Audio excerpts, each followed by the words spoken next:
I'll call to order this meeting of the Bloomington Common Council for Wednesday, November 13th, 2024, a consensus building activity session. Will Clerk Bolden please call the roll? Councilmember Flaherty? Here. Rallo? Here. Ruff is not present yet. Piedmont Smith? Here. Strasburg? Here. Asari? Here. Rosenbarger? Here. And Daly? Here. Thank you. Thank you. I'll move on to our land and labor acknowledgement. We recognize that the city of Bloomington sits on native land. The city, as well as city administrative buildings, are on the traditional homelands of the Miami, Delaware, Potawatomi, and Shawnee people. And we acknowledge they are past, present, and future caretakers of this land. We also acknowledge that much of the economic progress and development in Indiana, and specifically Bloomington, resulted from the unpaid labor and forced servitude of people of color, specifically enslaved African labor. We acknowledge that this land remains home to and a site of gathering and healing for many indigenous and other people of color, and commit to the work necessary to create and promote a more equitable and just community. We move forward knowing and acknowledging our rich, complicated, and sometimes painful past so that we can learn from it and create a true land of opportunity. To summarize our agenda tonight, we will first have a review and discussion of a proposal to merge the Traffic Commission.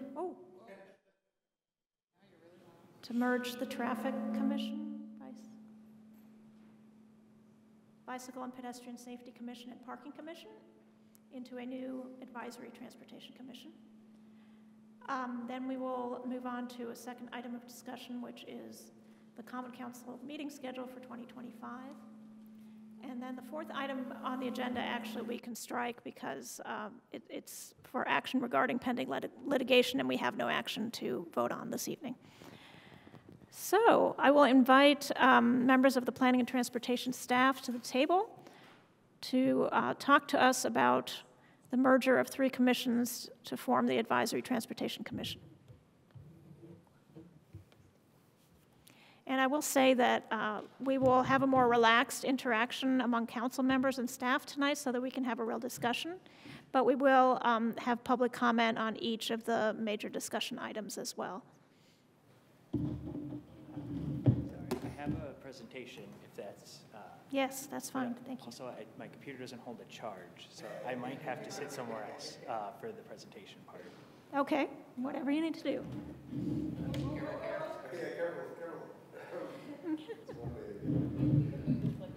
Okay, yeah, yes, I got that.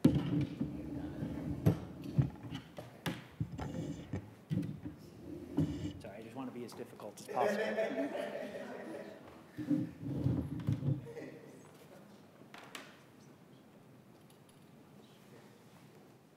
That might just work, okay.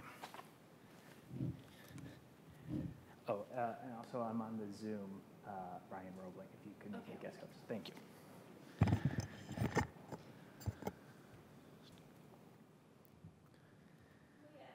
Roebling from Planning and Transportation, getting his presentation ready.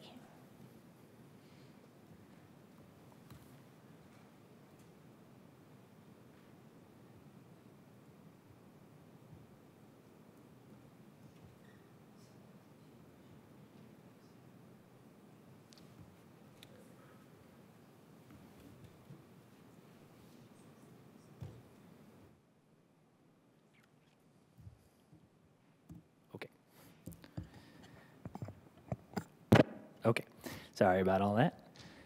Thanks for bearing with me. So why are we proposing to combine the traffic, parking, and bicycle safety commissions is the question we're all here to answer. The major reason is we have a stated goal of eliminating traffic fatalities and serious injuries by 2039. That gives us 15 years to make the necessary changes to the city's transportation system to prioritize safety. These changes need to be holistic and account for all roadway users at every stage of right-of-way use.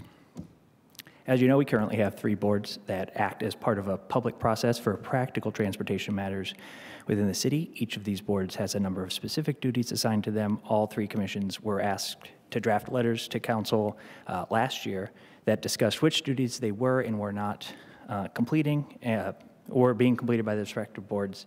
The Traffic Commission, for instance, has not kept up with its duty of educational activities in traffic matters. This is likely for a number of reasons, including relying on volunteer hours to create a process, let alone the required hours to host such activities. Some of the other duties also have heavy overlap with one or both of the other commissions. The Bicycle Pedestrian Safety Commission has an example of goals that are lack of particular depth, but also provide for potentially too wide of a breadth of responsibilities. One such goal is to host cycling and walking events which will attract visitors from outside the city. The Parking Commission has a number of well-established goals that it's been unable to achieve, potentially, again, due to heavy reliance on volunteer labor. For instance, one of the Parking Commission's loftier goals is to apply for grants or other funds to help carry out their stated goals. The Parking Commission is also behind on a number of its duties related to providing parking studies. While volunteer labor is helpful, it's likely inappropriate to rely so heavily on it to produce a report that staff could and should be producing. So there are a number of challenges with the current commission structure: coordination, overlapping responsibilities, et cetera.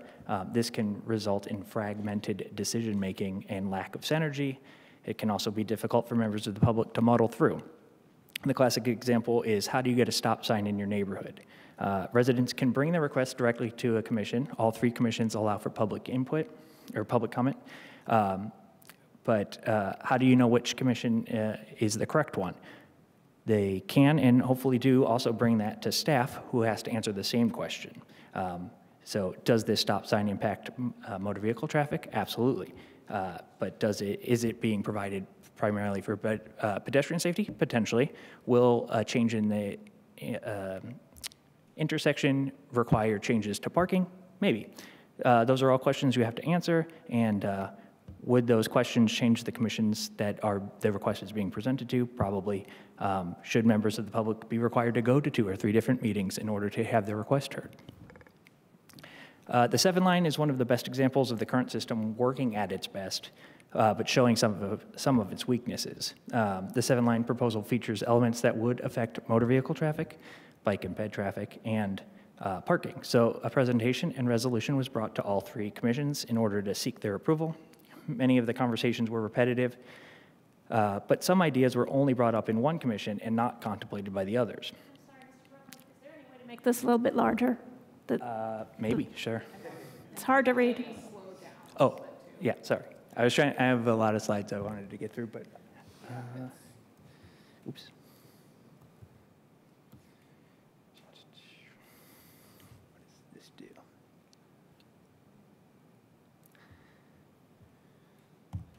Oh, no, that wasn't it.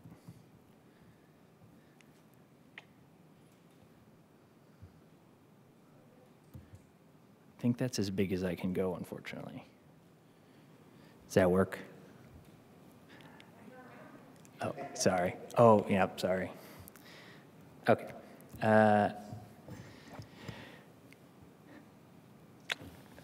So the question is, how would a conflict be resolved between the different commissions who have different responsibilities and weights to their decisions? This is a problem we're going to run into again with the Hopewell West, Jackson, and Roger Street improvement project. A member of engineering department is going to present the design to each of the 3 commissions. This not only creates time burden for staff, but also members of the public who wish to voice their concerns or support. So the city has a goal of fostering more and diverse community engagement, but multiple meetings, each with their own public comment period, can often come across as burdensome to those who don't wish to be heard. It also prevents staff from going out to the community and getting public feedback that way, because so much time is dedicated to commission's schedule. So the current system provides for a lack of holistic planning that can result in missed opportunities for comprehensive transportation planning. The recent West Allen Street Greenway project, which was approved by the Bicycle Pedestrian Safety Commission, affected all aspects of transportation, including pedestrians, bicycles, and motor vehicles. One thing that they all have in common is that they are, in fact, traffic, and they all have safety needs. So the plan included changes to on-street parking, which were reviewed by the Bicycle Pedestrian Safety Commission and certainly considered, but the proposal also brought forward a member of the public who had questions about additional on-street parking that could potentially be removed. This couldn't be, it was triggered by the Greenway project, but couldn't be considered as part of the Greenway project by the Bicycle Pedestrian Safety Commission because it wasn't included in the original plan and therefore had to go to the Parking Commission despite being done at the exact same time.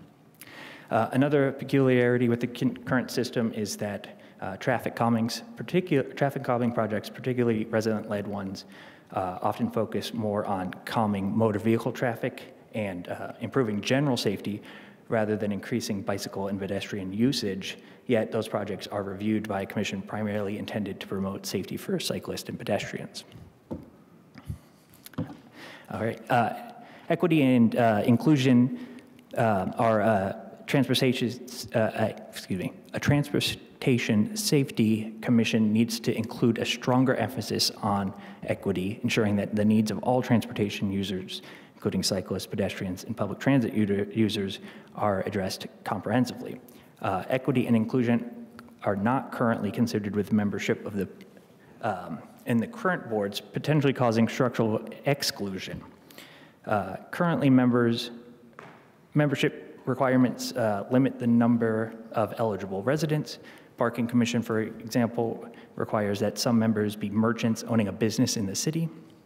The Bike Ped Safety Commission has a requirement that some members be a member of the Bloomington Bicycle Club or Bloomington Track Club, and other requirements that a member be a member of the IU Student Association.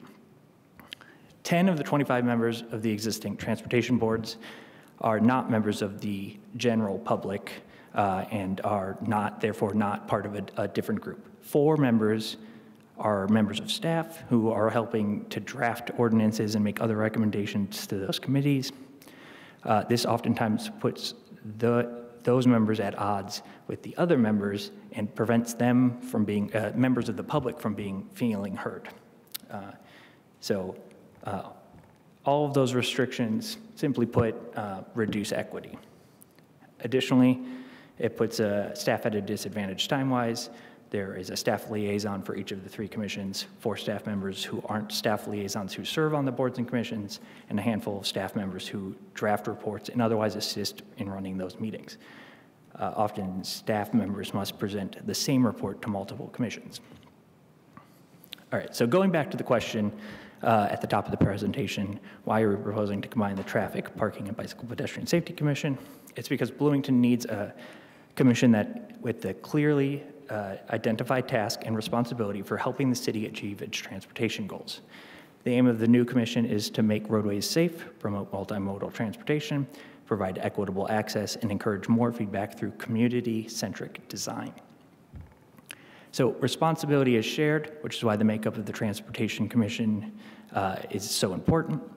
Decision makers need to be listening to those with safety concerns. There are 4 other bodies who make decisions in the city currently that directly impact the right-of-way, that being Plan Commission, the Board of Public Works, Public Transportation Corporation Board of Directors, and you all Common Council. But there is no joint there's no joint review or communication between these groups, and often decisions related to roadways are not considered in the context of safety. Members of those boards may not even be aware that the role they're playing in transportation safety systems is making the system safer or less safe. So the proposed commission aims to address this equity consideration by asking a member of the Council for Community Accessibility or a designated representative to serve on the new commission. It also calls for 2 members who are members of or representatives of community organizations dedicated to groups who are often left out of transportation decisions. Finally, the proposal aims to go one step further than the current boards and commissions by requiring that 2 members have demonstrated experience using forms of travel other than personal motor vehicles as their primary method for transportation, ensuring that a vulnerable road user will always have a seat at the decision-making table. Safety concerns cannot be addressed if they aren't being heard. A perfect example of this is in 2001, the Bicycle Pedestrian Safety Commission asked city staff to consider installing no turn on reds signage at intersections with high pedestrian traffic. In the following decade, 6 intersections received no turn on reds. And it took nearly 20 years for the widespread adoption of this safety improvement to be completed. Safety improvements cannot continue to take 20 years. The membership of this new commission aims at bringing advocates and decision makers together in one place to have an open and clear discussion about safety and transportation so that decision makers can go out and accomplish our community goals. A major design of the new commission will be that a requirement that all amendments to the municipal code, as well as transportation projects, will need to be reviewed by the commission. It will also require that changes in projects will meet explicit criteria included in that proposal. So that is it consistent with the comprehensive plan? Is it consistent with best practices for eliminating transportation-related fatalities and serious injuries within the city?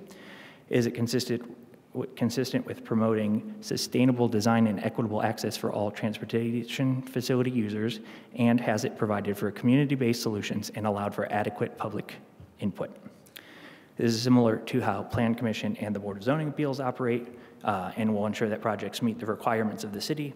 This is not a requirement for the current commissions and can result in decisions being made without clear justification, something that both I know staff would like and I suspect council would also enjoy hearing and being aware of.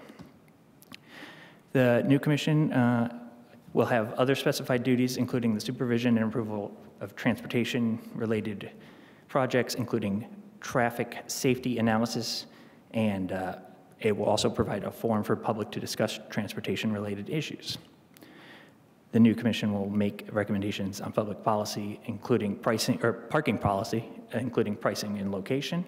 Additionally, the new commission will take on responsibilities from the current commission, such as the local motion grant and traffic calming and greenways program. A common concern we hear, especially from the Bicycle Pedestrian Safety Commission and parking commissions, is that they would like to hear additional engineering details at their meetings. So this is largely due to the fact that no city engineer is required to be present at those meetings. The new commission would be primarily staffed by the engineering department in order to ensure that an engineer is always present at the meetings, ready to provide technical expertise and hear all ideas. The long-term intent is that the traffic engineer position, which is remained to be unfilled but will hopefully be filled soon, will serve as the primary staff liaison, while other staff from engineering, P&T, Public Works, ESD will handle the actual duties of writing and presenting reports, conducting studies, et cetera. This is similar to how BPW works, where the director of Public Works acts as the liaison, but staff from every department produces most of the work. So this should not and will not increase engineering's time commitment or workload, as the traffic engineer already serves as a representative of the Traffic Commission, and engineering already writes many of the reports for each of the 3 commissions. As a final note, the current staff time required to plan and staff is a hindrance to the work that staff could be providing to a transportation commission. Items like parking studies, for example, could be provided on a more regular basis and have a more consistent quality if so much staff time was not being dedicated to these 3 meetings. All told, just for the planning department, there are 3 positions that each dedicate roughly a third of their time to running these meetings, which is time not spent on improving transportation, mode shift, or safety in the city. Finally, between 2019 and 2023, there have been 443 fatal or life-altering crashes on Bloomington streets.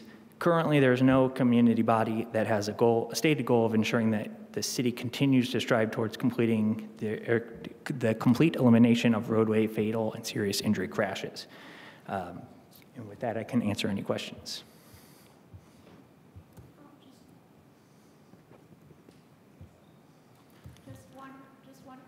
follow-up. Those serious injury and fatalities, that was just for 5 years?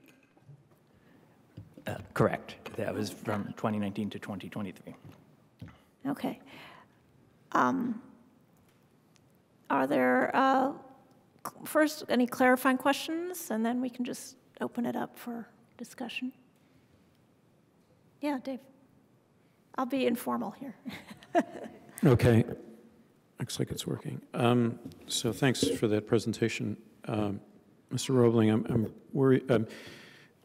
I'd like to know what the maybe the council's role would be in future implementation of traffic calming, greenways, and that sort of thing. But would say changes in pricing of parking come before the council still? Yes. So Okay. Immediately, nothing would change, but we would be happy to have further discussions if we thought other things should change.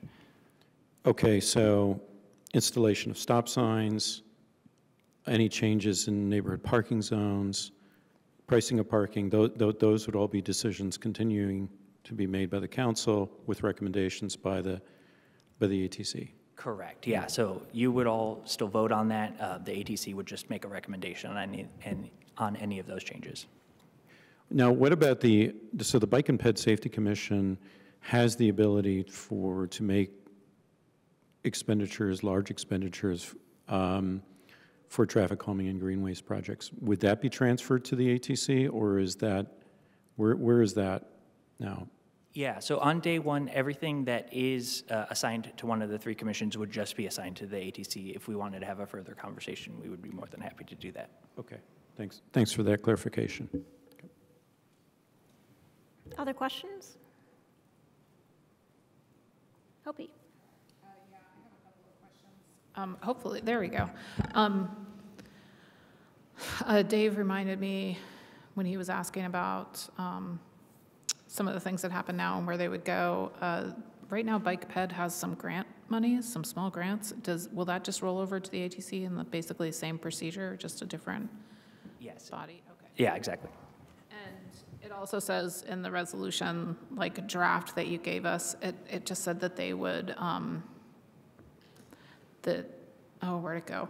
That they would meet according to, they would establish their own rules and procedures to define meeting schedule, et cetera. Are they meeting once a month, twice a month? Like, what's the frequency? Yeah, so part of that is we don't know how often they should have to meet. And we would like to leave that up to the actual commission to decide. Maybe it is more frequently, maybe it is less frequently. Currently, if it were to stay exactly the same and we change nothing, which is not what we're actually proposing to do long-term, you'll see that with the Safe Streets and Roads for All action plan coming forward. But you could essentially rotate this around a quarterly meeting. So if that's something that existed, we could continue to do that. The Parking Commission is the one exception where they would probably still meet more frequently, but we could consolidate traffic and Bike Ped into quarterly meetings fairly easily. We end up canceling most Traffic Commission meetings recently anyway.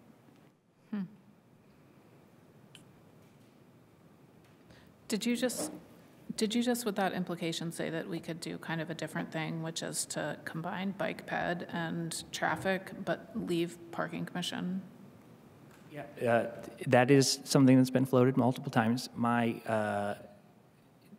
The counter to that is that twofold. One, it shouldn't just be a safety commission, which is a primary focus because it hasn't been in the past, but we should also focus on mode shift and transportation demand, or parking management is transportation demand management, and those should be considered simultaneously. That reminds me of another thing, but I don't want to monopolize time. We have a sort of traffic demand manager position. Is that correct? And they are not listed as somebody who would potentially be on this, and maybe they should be. Has there been conversation about their level of participation in this? Yeah, so the transportation demand manager sometimes appears in front of the parking commission. Currently, it is something we would like to incorporate more. There is no formal plan. We haven't addressed that in the Title II amendment, but it is something we would like to incorporate more, especially if they don't have to go to multiple meetings every month.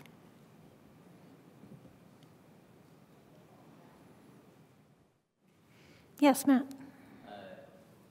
Thank you for the presentation. I'm a little curious if there are anticipated differences from the Q&A we might engage in from the dais in this discussion. So I'm going to introduce one now, which is reacting to something I heard just now, which is to say that in my experience on the Parking Commission and just with other city commissions, I don't always find that city staff being seated on commissions is a great fit. The expertise is very valuable to call on from across departments, but typically if there is an administration position on an item, the staff member is obliged to stick to the position of the administration, and so that just sort of undercuts the purpose of a body of, residents. You can make the same argument about a council appointment, but, just pointing that out, that in general, I'm not sure. I think staff seated on commissions is the best structure, but I do appreciate the proposed structure. Also had a question about the findings, or I don't think that word's actually used, but there was a reference to Section 4B under I guess that's powers and duties, to review all transportation projects. There's sort of a list to determine if the proposed change, aligns with kind of these 4 different areas. You just likened that to the BZA and the Plan Commission. Do you anticipate that would essentially take the form of a formal finding of some kind? So it would act like each decision would actually go through a criteria and say, we find this is consistent with the comprehensive plan. This is not consistent with best practices for eliminating fatalities, and therefore we're recommending changes. That type of thing? That is absolutely what we're proposing to do. Okay, thanks. I mean, the last time that we talked about this, you had some concerns that you hadn't quite been able to put your finger on. How are you feeling about it now? Well, I kind of alluded to it in my question, which is that I've been of the mind that because the council heretofore until about 2019, I think, was responsible for any Title 15 changes, for instance, and so it would come before the council if there were going to be speed bumps or whatever, as a final sort of check. They were invariably approved. But I think that because we're the fiduciary body of the city, that large expenditures maybe should be in our hands, or at least we should have a role to play in the final approval. So if the ATC deems that a greenway should be funded and it goes through the process and so forth, I think it should come before the council. Now the question was, I think in debate about this, because I brought it forward as a code change and it didn't pass, but I'd like maybe to revisit it. The question is, where does the council, in terms of its participation, play a role? That's another topic. Overall, I think that the merger of these commissions is a good idea, because I think that overall, I think a holistic view of transportation, policy and safety and road changes and things like that, it makes sense for, a single body. And I like the fact that it's safety-based and we have it's goal-directed to reduce accidents and stuff like that. So I think that's my major concern is what does, and Matt made a really good point about, that, there tends to be this check and balance between the council and the mayor and the administration. And the administration is, of course, filled with experts and, very good. But the council has a role to play in this, and I think that you could have, various people who have certain ideas, with mayoral appointments, kind of leading the cart, and maybe not, and we want to make sure that it is truly commission that involves public and that, you know, it's a community-based. And that's our role too, because we're elected, right? So overall, I'm very supportive. I'm kind of mulling over what the council's role should be in this. As relates to that concern, do you sort of view them as two different things, or do you view sort of any progress on this as being contrary to the conversation that you want to have around council's role on some of these things? Yeah, Ryan, could you put up that slide again in terms of the appointments and the relative share of the administration versus council and other groups, because that. So that's something I think maybe we should scrutinize a bit. That's what I was also going to bring up. And Ryan and I mean Isabel was there as well. I mean, I think I'm a little concerned around the specificity around some of them, and just from past experience, how difficult it is when you have these very specific criteria that you have to find in appointing people. It sometimes gets a little frustrating, but. Referring to is a meeting of the special committee on council processes where we talked about this. So, public meeting. Yep. But it looks like, I mean, the mayor doesn't directly appoint anybody. And do we have except for somebody from the Community Council for Community Accessibility. Wasn't there another slide that had the current people? I think it's the slide before you mean? Oh, okay. Was I looking at something? You mean this one? Challenges to the current structure. Okay, never mind. I was confused with that. Yeah. Okay. I mean, it does raise to me an interesting question about, I mean, when we're taking, what is this, 18 people? 25 people and turning it into, 9.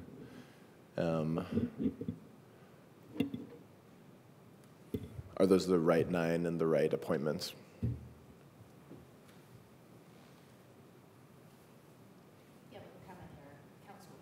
Example. Well, right, but then on the next one, I mean, if you look at the proposal, it's like all council appointments, right? Which, I mean, maybe that's what we want, but. No, it's 4. It's 4 plus 1. Yeah, there's 4 council appointments and then a whole bunch of people appointed who are in other positions.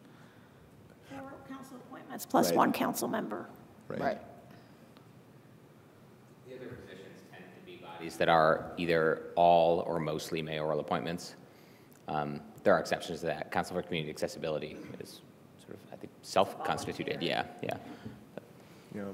And then I mean, the concern of asking a volunteer to, and of course, I like the or a designated representative sort of deals with this issue to an extent, but asking somebody who's already volunteering to say, actually, you want to volunteer a little bit more is whether that should just be a straight up appointment. Like why not? Like why does it need to be? Why do we want it from community accessibility? Like what's the sort of theory of change here, right? Of how this grouping is put together. Pain points that might exist, right? So CCA, I hope that one's apparent.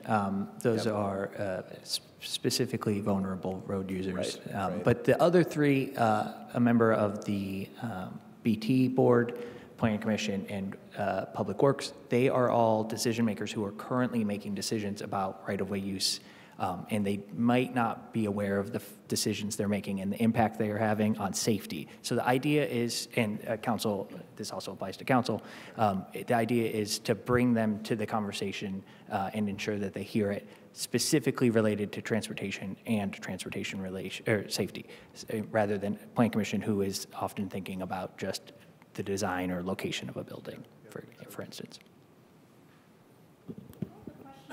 I have a question about the transportation committees and the new ATC's duty of educational outreach. So you said that the current traffic commission, not transportation, the current traffic commission hasn't really done any educational outreach. How do you think they're going to have time to do it when all these other duties are under the Advisory Transportation Commission? Yeah, great question. So the idea here is that staff will be able to step up, and then the new commission will be able to guide it rather than be the ones who are, volunteering and putting in the labor. So environmental commission is a good example. We have the senior environmental planner. They do a lot of the groundwork, but then EC members show up and table at events and things like that. So that it would be kind of an approach similar to that. Whereas staff currently is divided doing labor for 3 commissions. If we had one member of this planning department who could go out and do that kind of legwork, that would be helpful. And that would be engineering staff? No, so the only engineering staff requirement is that the city engineer or the transportation or a traffic engineer show up to the meeting. That is the only requirement in the staff duty responsibilities. Planning staff is more than happy to step up for most of the other responsibilities that would be created. But the language says the commission shall be primarily staffed by the engineering department. Correct, yeah, just at the meeting and slightly before. But for other duties, other staff members could step up. The goal for that is currently the parking commission has the requirement that a member of planning staff be the staff liaison, and so that's something we kind of stole from that commission, where just the only real goal, only real ability that the long-range planner, who is the staff person for that, has is to run the meeting functionally and answer any questions that come up. So that is kind of the goal we have for the city engineer or traffic engineer position in the new commission. Rather than doing all of the reports and outside work, it's just being present and being able to answer any questions. Okay. That seems different than most commissions, which are staffed by a single department. So that might need to be more clear. I don't really understand the language in here where it says shall be primarily staffed by engineering department. When serving as a steering committee, the ATC shall be staffed by planning and transportation department. So I don't know when it's serving as a steering committee. That may need to be clarified.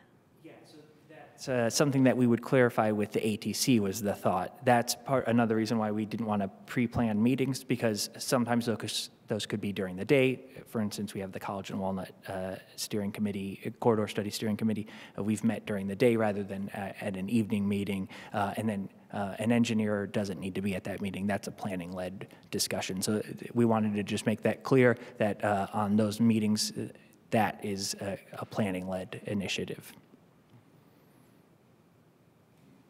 I'm just curious, like, how we all feel about this, right? Because, like, I mean, Dave's been clear about it. I think it's a generally good idea. Is anybody have like strong opinions against this? Well, perhaps could we hear more about the overall feedback and potential adjustments that have been made in light of the, I know there's been presentations to the 3 commissions that would be affected. Yeah. So the largest feedback we heard is that it's a reduction in the number of voices being heard. Because there are going from 25 to 9, although it's more like 20 to 9 because of the staff appointees. So that is a fair and valid criticism. The idea, though, that there is one clear public meeting that is where the public should go to be heard is kind of our goal there, whereas currently we have 3 poorly attended public meetings. We might be able to encourage additional public input if there's one clear Monday meeting or what have you, where you can go to the ATC to have your traffic questions answered. A second one we heard is, and we made a change to this one, was that there is no accounting for vulnerable road users, so we wrote that in to require that council appoint 2 people who have demonstrated experience, unlike the other 2 positions, which are just a recommendation that they, if you can't find someone to fill that position, it's fine to go somewhere else. But I think in Bloomington, Indiana, you won't have difficulty finding someone who is not a car driver to serve on this board. The third is the amount of work that they do, and will they be able to continue to provide that level of output, and kind of the line of thinking is again, Traffic Commission often gets canceled due to a lack of agenda items. The Bicycle Pedestrian Safety Commission and Parking Commission are both slightly more commission-led rather than staff-led, so we continue to meet when they feel they need to meet. But they both don't provide the level of output that we would hope that a commission would provide, where it's routine resolutions, title amendment proposals, and studies. So the Parking Commission is, I think, 5 years behind currently on providing parking studies, things like that. We would like to accelerate those to move them on. So those are the three big criticisms we've heard and a slight response to them.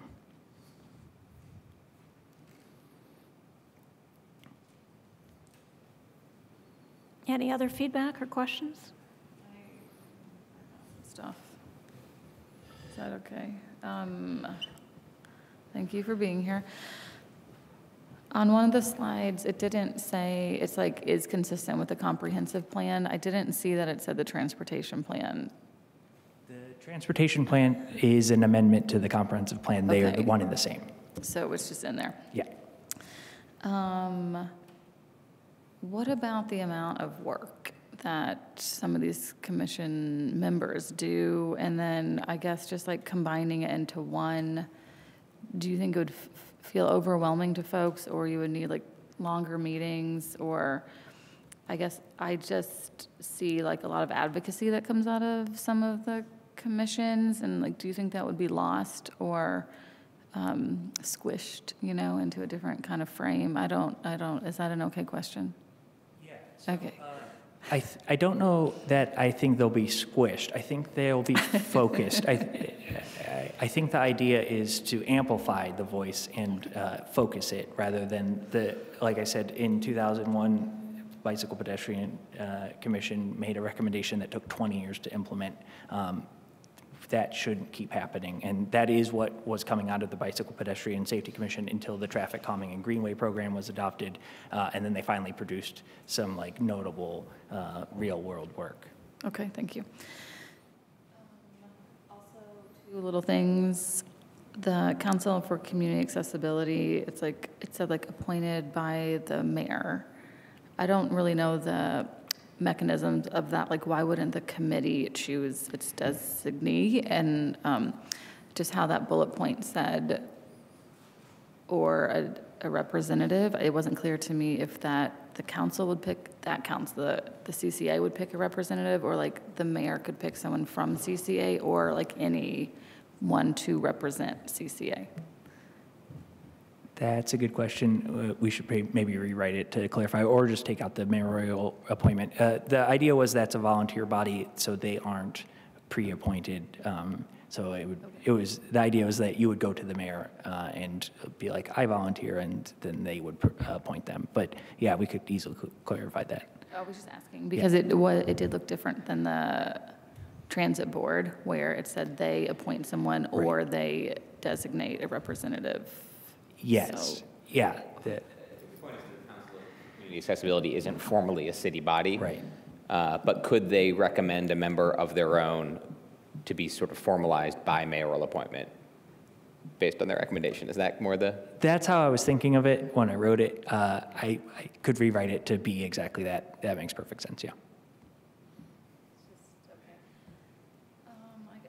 I have another little bullet point here. It's a regular sized bullet point. It says safe streets for all. Like one of the recommendations was some kind of like crash analysis staff or something to like go out and like, would this commission have anything to do with that recommendation? Like do you see in the future that being like paid staff or like people from this commission, I guess, looking at crashes and like making emergency changes? Yeah, so it would absolutely be paid staff, and this commission would help in that. The final product, because the SS4A action plan calls for us to, if we make a change, to document before and after, and so we would want to present that to someone, that would be this group. This you'll see it if you haven't already read the action plan. They proposed to do something similar to this group. We narrowed it down to just identifying this. They tried to, or their idea was to make it be the Board of Public Works. We thought that would be inappropriate and a heavy burden on the Board of Public Works, so we thought it was better aligned with this new commission.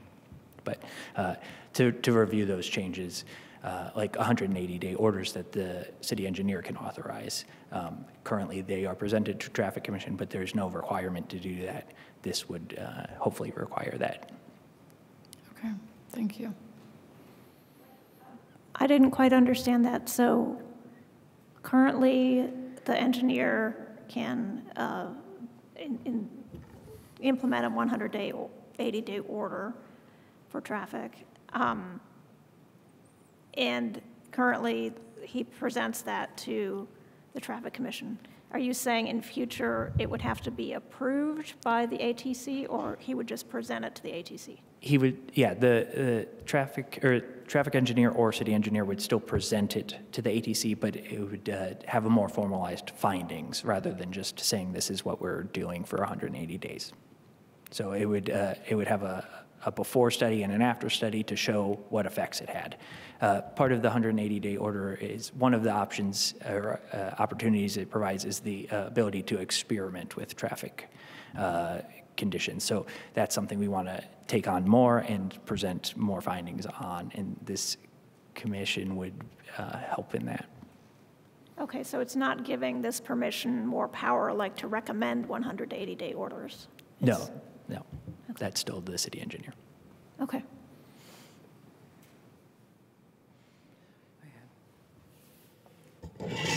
I just have some questions about the demonstrated experience criterion of the appointments. I mean, first of all, it seems like that's what the interviews of the candidates are for, right? Those who are going to be making the appointment, interview, they discuss, they decide, what that, if candidate is suitable for appointment to that given board or commission. Second of all, then defining what demonstrable experience is. I mean, and what level, and relative to another applicant. And then it also raises to me questions about, well, why wouldn't then we apply a standard like that to other boards and commissions, like they have to have a demonstrable, experience in this or that area for whatever that commission does or focuses on. So, I mean, not necessarily asking you to respond to that. I'm just, those are concerns to me. Yeah, I know you didn't ask me to respond, but I'll take a crack at it anyway. I would say that is what the interview process for. This is just to guide you in that process. You get to still define it, that it's specifically undefined, so that you can say, yeah, this person walks to school most days. They have a demonstrated experience in not being a primarily car driver, essentially, or they ride the bus. Whatever it is, it's open to interpretation in a way that hopefully doesn't eliminate a great number of Bloomingtonians. Well, to me, that makes it unnecessary then. It's redundant.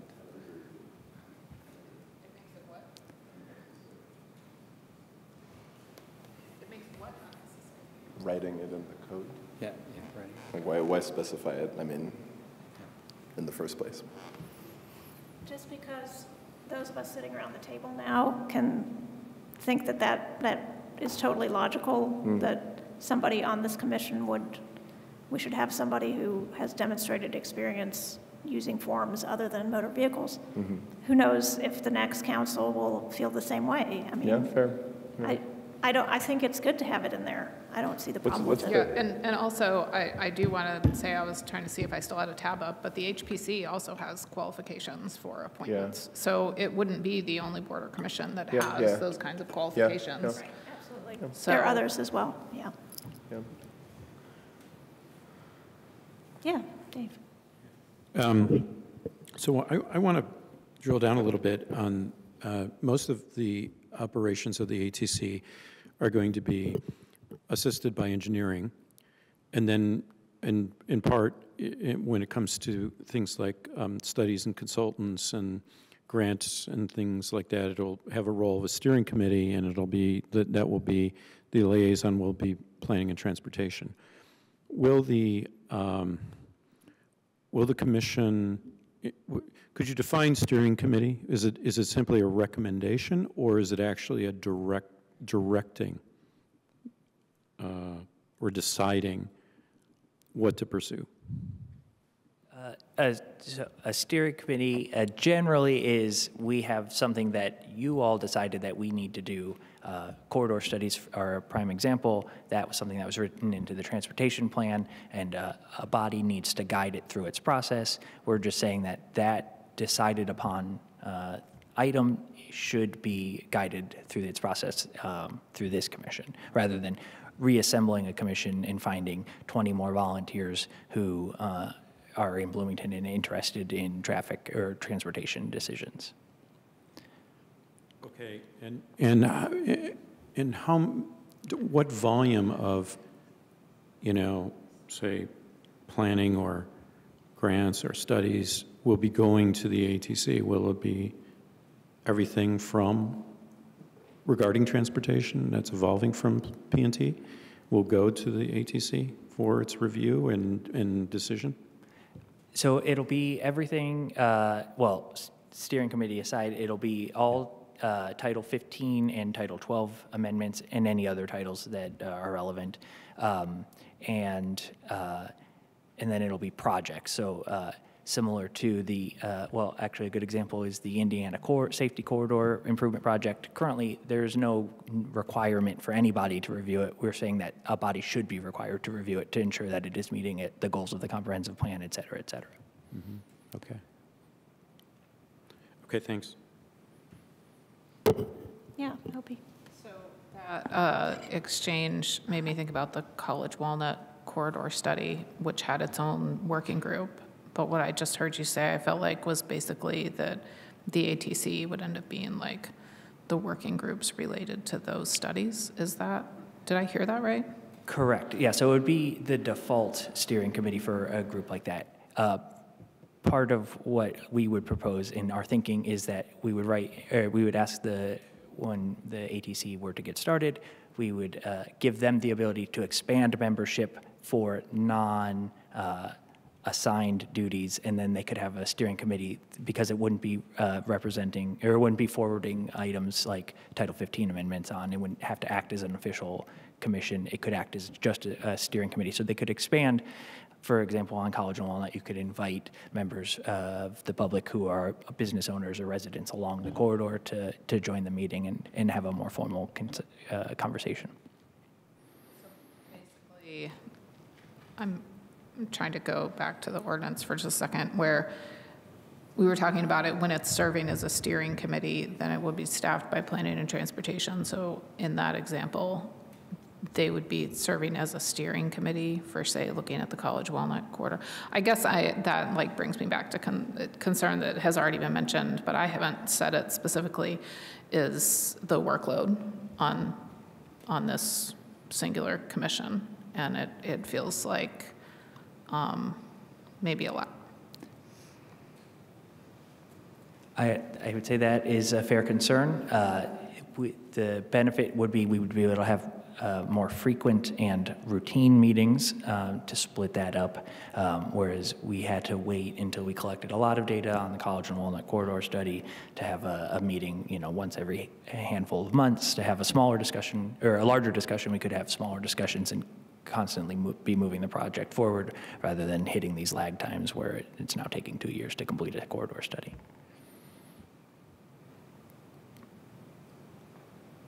So then just to clarify, you're not concerned about the workload. Is that what I'm hearing? Correct. No, like I said, currently the College and Walnut Corridor study and the SS for A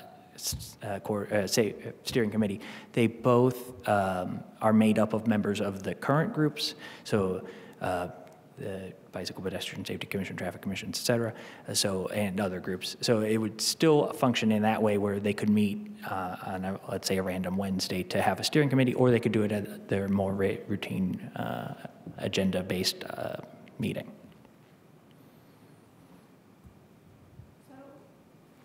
So that sounds like maybe more than once a month meeting if they're serving as a steering committee and doing their other business. Potentially, but not by default. That's part of why we didn't want to set up a routine schedule. We wanted to work with the ATC to create a schedule that works for them and what they believe their workload is. Heard you say about the workload is that only having one commission means that staff would be able to devote more time to this. Is that still true if the traffic commission and the bike ped commission are combined, leaving the parking commission separate? I mean, it would be it would be a little bit less work for one staff member of planning, and potentially it would be less presentations from other departments. I guess what I'm asking is, does this really only like work out well if all three of those get combined? Because earlier you said like that idea had been floated to leave parking commission and like have the other two, and so I'm trying to suss out whether. Sorry, I understand your question. So my thought is, and I have talked to the long-range planner, we are fully capable of taking this on, is that the duty that parking commission has to meet frequently for is the parking studies. If planning staff were to take that on, we would be able to produce that internally and then just present it to the ATC rather than requiring them to meet frequently to write the actual document. So the workload should be eliminated completely for the parking study for volunteers. For that is our appointment to the Parking Commission. We've discussed this in some of our recent meetings that there was a mammoth report produced in, what was that, 2017-ish or so, 17 or 18, by a former commissioner that is basically unreplicable. Even a much pared down version is a ton of work, and while former Councilmember Volan is very committed to taking that on, as noted, we are many years behind, and I've been advocating that we really need to just clarify the format, the actual sections and data we want to see reported, and that needs to be a staff or contractor-driven thing to produce and be presented to the relevant body. It's just apparent that it's not a reasonable amount of work for volunteers in a commission to take on. We need to figure out what it is that, that we want to see reported. Who's the we in that sentence? In that sentence, the we was the parking commission. Like that's what I've been saying in that commission meeting, and I think there's generally support for that, although we haven't voted on the matter. But that could also mean the council or the council and the administration together, or the ATC.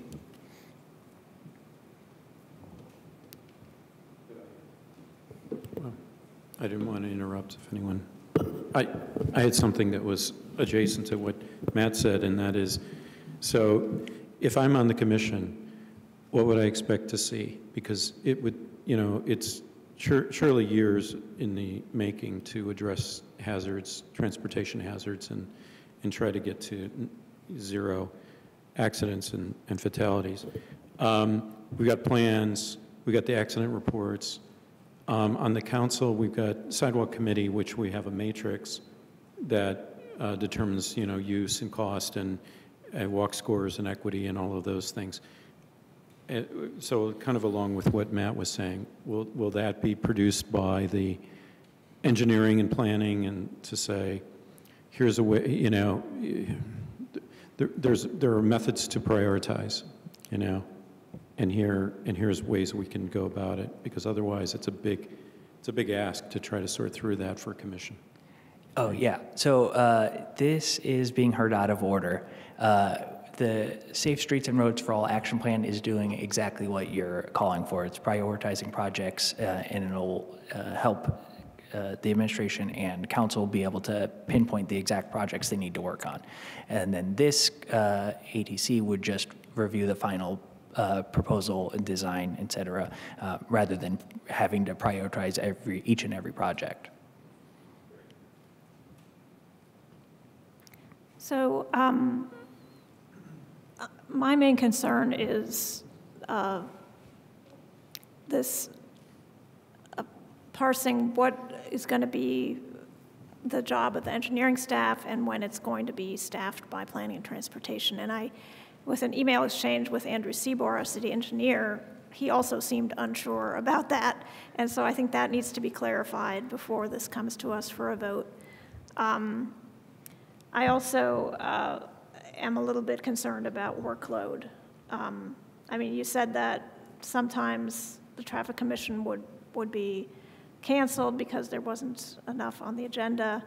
But you also said that Traffic Commission is supposed to do educational stuff, and they don't. So it seems to me that, you know, that they could meet every month with a full agenda if circumstances were different and they had educational programs. So I'm just concerned about putting all that on one commission.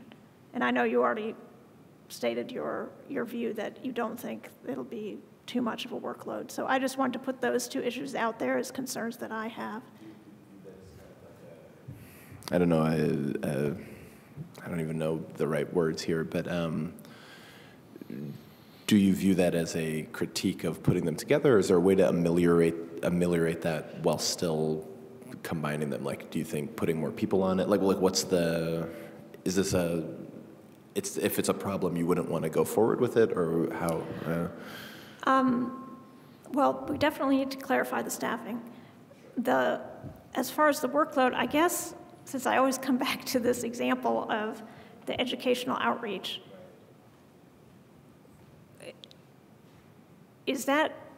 do we really think they're going to do that? I mean, it hasn't been done. I can't think of a single thing where, I guess maybe 10 years ago, Bike Ped gave out little bicycle lights or something. I don't remember. But is this something that we expect them to do? And if so, I'm concerned that. But like, I mean, I guess the question to me is, what tools might we have to ameliorate that concern? Is it, you know, do we want to remove some of the things that are on their sort of responsibilities, or make it bigger, or not merge them? You know, I think for long-term, comprehensive planning and attaining greater safety for all of our road users, a merger of the commissions is a good idea. And I think I would even include parking on that because it is using the public right-of-way. But I think that we might take the education part out of that and say this is staff's job to do the educational stuff. I wouldn't be opposed to that. Of course, at least the three of us and Dave have been reviewing systematically boards and commissions for some time this year. And I think there is, I forget if there's an approach like this elsewhere, but I feel like it's come up in conversations with other commissions' powers and duties, things that aren't like mandates, but are sort of optional or signaled to. It could be, instead of conduct education activities, it could be like make recommendations and or support, like I could imagine the commission wanting to direct or participate and be involved in educational activities, but sort of expecting that as a normal course of business year over year maybe isn't reasonable, but that doesn't mean that it's not important. And so it might include, like, we actually need a full-time staff member to do safe routes to schools, for instance, because there's not adequate attention on that. And that's not something the commission is going to do itself, but it's like an education-oriented role. And so that would be my preference, is to kind of shift the language to make it a little more open-ended, but still signal the importance of that aspect. Yeah. Is there, I mean, so I know Andy and I both have yours is not as much a concern as mine in terms of the outlining of who's on the commission. Maybe I'm just over like the group that we have to assign for, and we can never find somebody because it's so specific. So maybe I'm like overthinking this, right? But like, in this case, honestly, right, because I don't think yes, yeah, that's fair. But like, how do we feel about the composition? I mean, the nine people, is this the right? Is it enough people? You think so? Do you feel no, I don't know. I'm just. Because the feedback that based on Matt's question was that these groups are like, hey, well, you're reducing the number of people that are here. I would venture a guess that, you know, the administration might say, look, you're minimizing the people that I appoint to these things. And so there's a question, right, of like, you know, we're going from 25 to 9 is, I'm kind of, I don't know what I think about it. I'm just asking, you know, whether 9 is enough, and whether that also intersects with the question of how much work.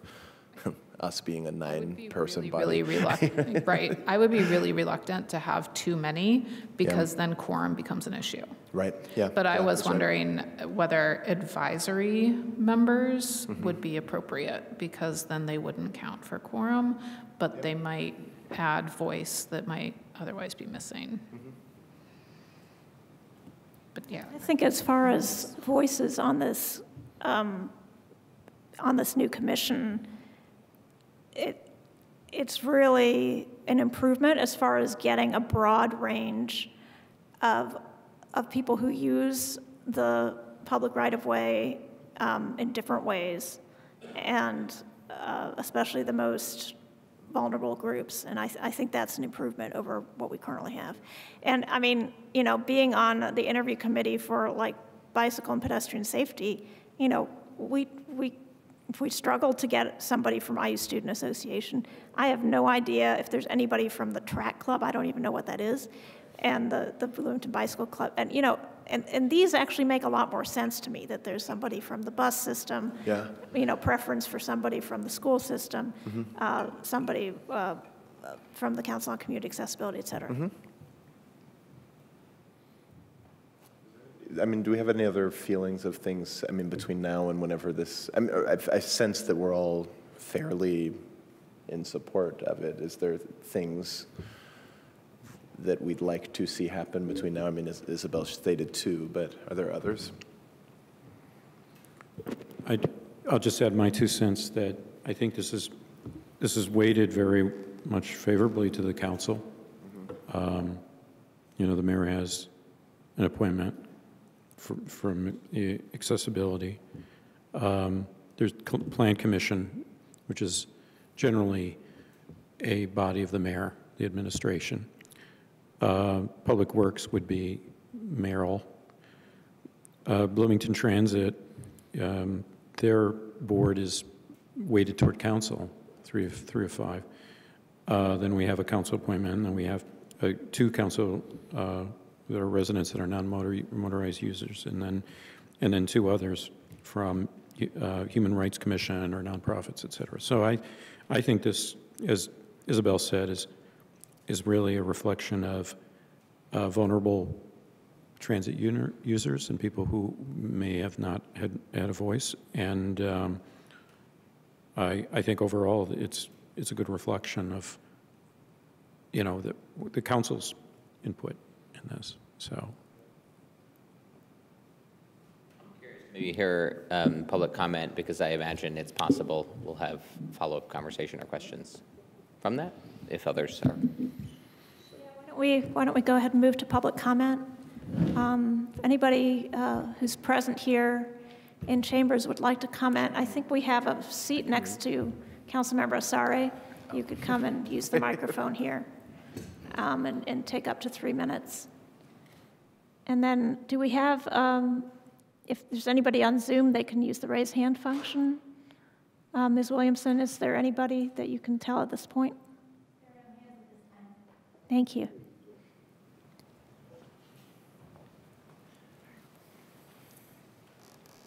Okay, please state your name, and you'll have up to 3 minutes. And we do have a sign-up sheet coming your way.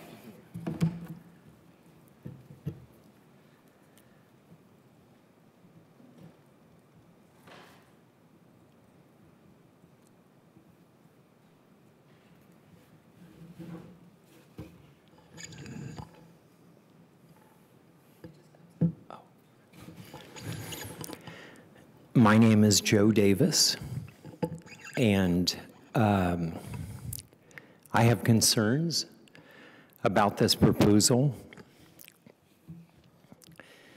It seems to me that this is a bit of a power grab by the executive branch to consolidate 3 commissions into one, in which the engineering department will have a very strong influence on anything that is taking place.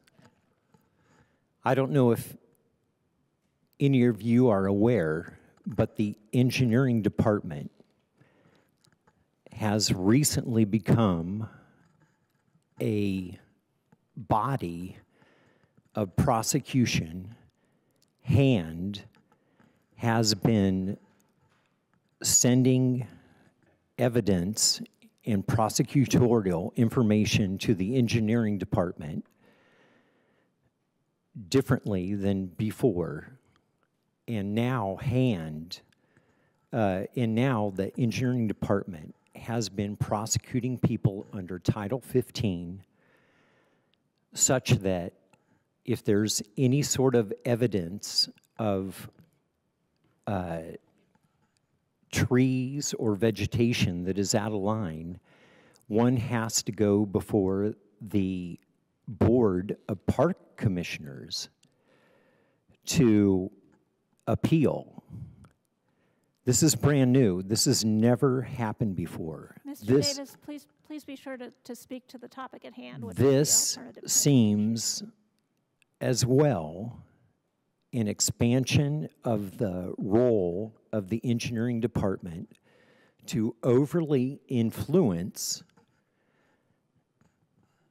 the volunteers, the people of the city who have been trying to institute safety measures from the people's standpoint. The people are the ones who are at risk here. The engineering department will have too much influence. They will be directing, as we've heard, a body that previously was comprised of 25 individuals down to a number of 9. Now, it may seem that this is better weighted, but is it really? We must think about this deeply. Thank you. Thank you. The next person here in council chambers, come on up.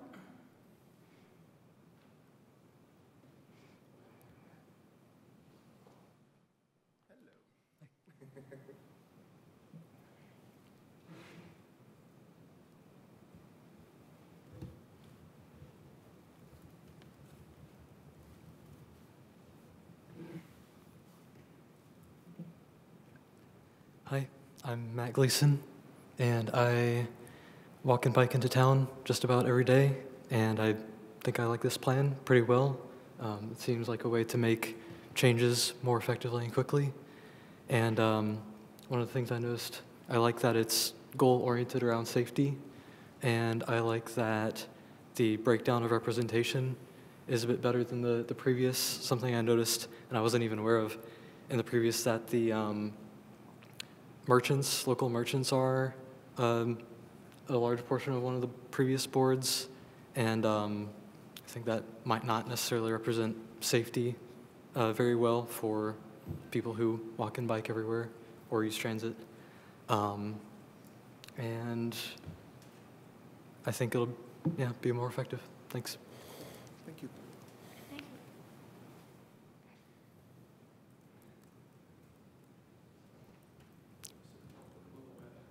Yeah, way back. Next speaker. Hello. Thank you for accommodating my frame. Can you hear me? Hello? Speaking. All right. Sweet dulcimer. Well, thank you. My name is Steve Olin. I am the current chair of the Parking Commission. First, I want to point out that the Council for Community Accessibility no one is appointed to it at all. It's a self-appointing commission. Anyone can join it at any time. So whoever they would decide to appoint as their representative would be based on who shows up to a meeting in a given month. I think you might want to have a slightly more strict thing for if you were to name a person like that to such a commission. But I was going to speak in favor of the Parking Commission, that it's about demand management. It's not about safety. While we've been presented questions about, say, back-in angled parking, we would be happy to defer that question to a commission focused on safety. I've been thinking for a while that the commission should be renamed the Parking Demand Management Commission. It's about land use and it's about economics. It's not about safety or movement of cars. And it should be supported, frankly, by economic and sustainable development, because that's the question. You may recall that when there was a question about Kirkwood being closed, they had questions about the cost or the revenue from parking spaces that would be closed. But parking should not take precedence over safety. I would favor a commission that combines bike ped and traffic. That makes sense into a transportation safety commission, and then a commission just about parking demand management, because those questions are still going to be out there and they are fundamentally different than the safety questions the other two commissions take up. There will be a presentation at tomorrow's work session of the Parking Commission, at which I will point out just how difficult it has been to compile the annual reports. But I want to point out this too. We debated the size of the Parking Commission in 2016. We could have had 7 or 5 members. The mayor famously issued his first veto in 2016 against a 7-1 vote of council for the Parking Commission that was overridden 9-0. The previous administration was famously diffident about supporting the commission thereafter. There was a point in the late teens when all of the mayor's appointments were vacant. One seat was vacant for 2 full years. Effectively, we had trouble making quorum because the administration was trying to kill the Parking Commission by ignoring it.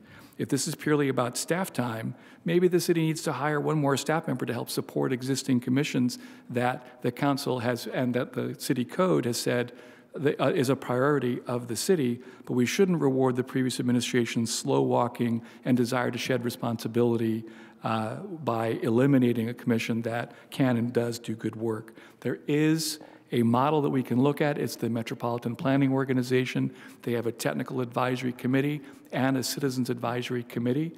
There are at least 25 people involved in all 3 of those, 13 of which sit on the dais here on the second Friday of the month. We don't need that many people. If we're going to have one commission, I gotta go.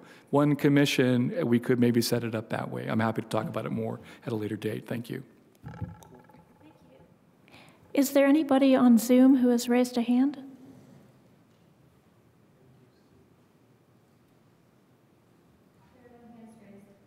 Thank you.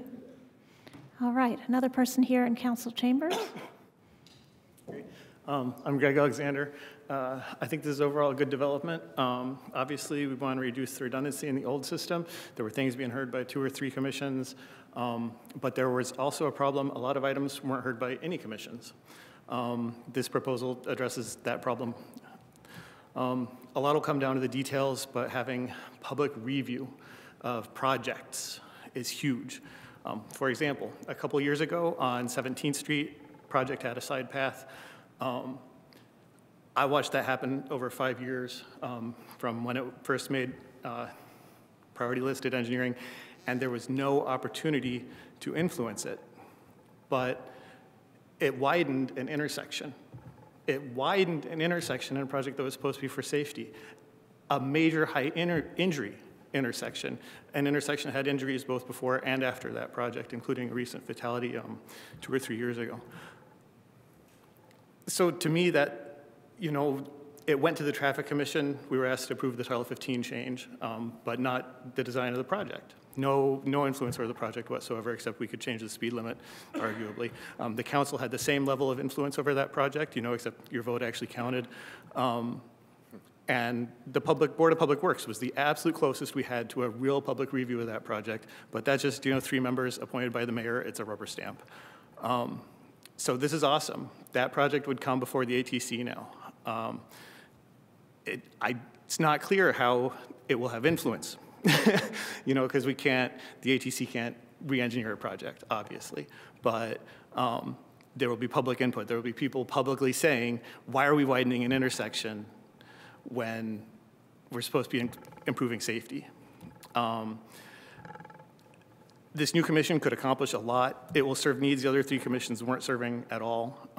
It will be a lot of work to serve on this commission. There will be some long meetings, but I've been to the long meetings at the BPSC and at the Traffic Commission. those meetings were specifically the redundant ones. So we had the long meeting at the BPSC, and then we had the long meeting at the Traffic Commission. And having just one long meeting between the two of them will be an improvement. I think staff has done a real good job. They've listened to the specific feedback from the commissions that they've presented it to. They're doing the hard work of addressing past government failures. I urge you to support it. Probably be some small amendments. That'll be great. Thanks. I always wanted to see what was on the other side of your screen. Oh, yeah. Thank you. We have somebody else here in chambers.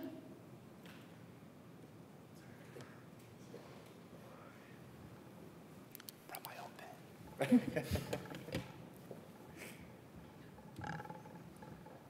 Good evening, Council. This is Chris Frimsey from the Greater Bloomington Chamber of Commerce. I do support this measure, and I've sort of talked about this at various council meetings and privately with some of you, that sort of merging and eliminating some of the commissions and boards is the right way to do.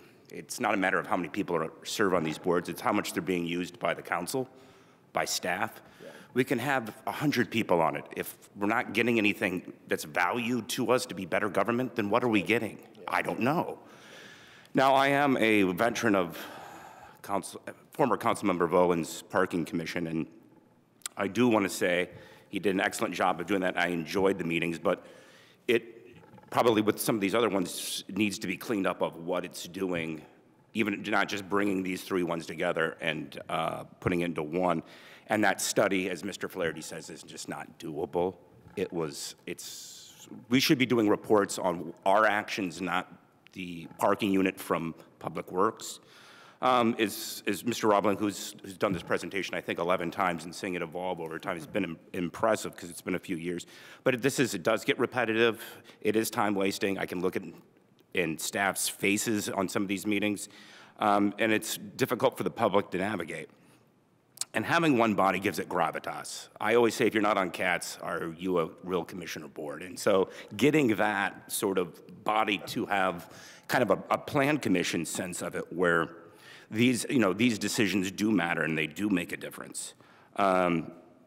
Getting these things with a real mission and real deliverables. When you have all of these boards and commissions, if they're not giving those deliverables, does anybody care? It's just, again, not making any difference if they have them or don't have them. So, like, I didn't know we're required to do grants for the Parking Commission. I thought it was like an or thing. So having sort of cleaning up some of these things now is a good opportunity to do so. The one thing, and it's like getting a free movie and complaining that the popcorn's too salty, but the appointments, the College and Walnut Corridor really wanted to have business. The Plan Commission reached out to me.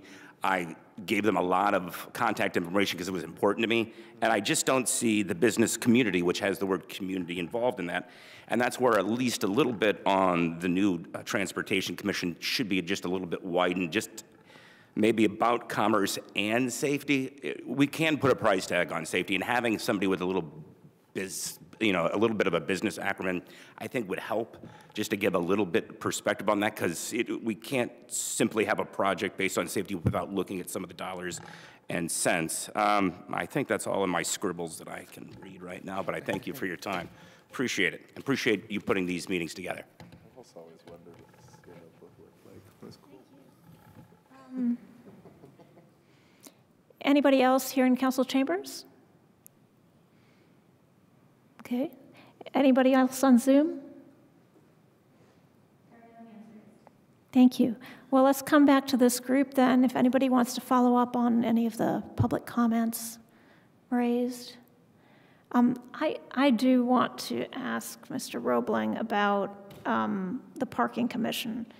And when I look through the powers and duties of the ATC as proposed,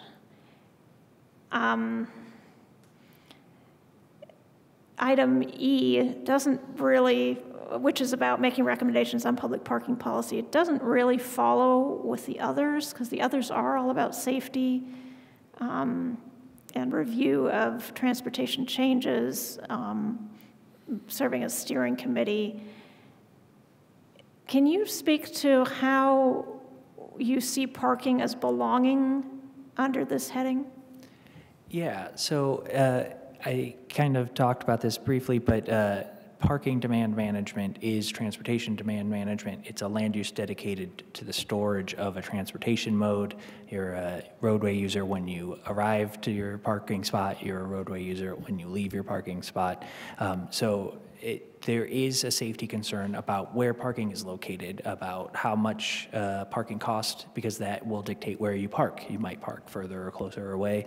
And so in order to have a comprehensive goal of the transportation system, we should include parking. And then as for E, it's more that writing it into the same language was tricky, so I just adopted the language that did work from Parking Commission, and then just to streamline it, because that was language we found to be useful and working, so we wanted to maintain it. But we do, I fully believe that they work together hand in hand. Mr. Volan discussed that we would bring items forward to the Parking Commission that maybe they didn't need to see, but were required to see based on the writing of Title II. And so, and we believe that did work. Whether or not the Parking Commission actually weighed in the way that they thought was worthy is open to debate, but staff found it helpful to have those conversations about the totality of parking, not just the safety of parking.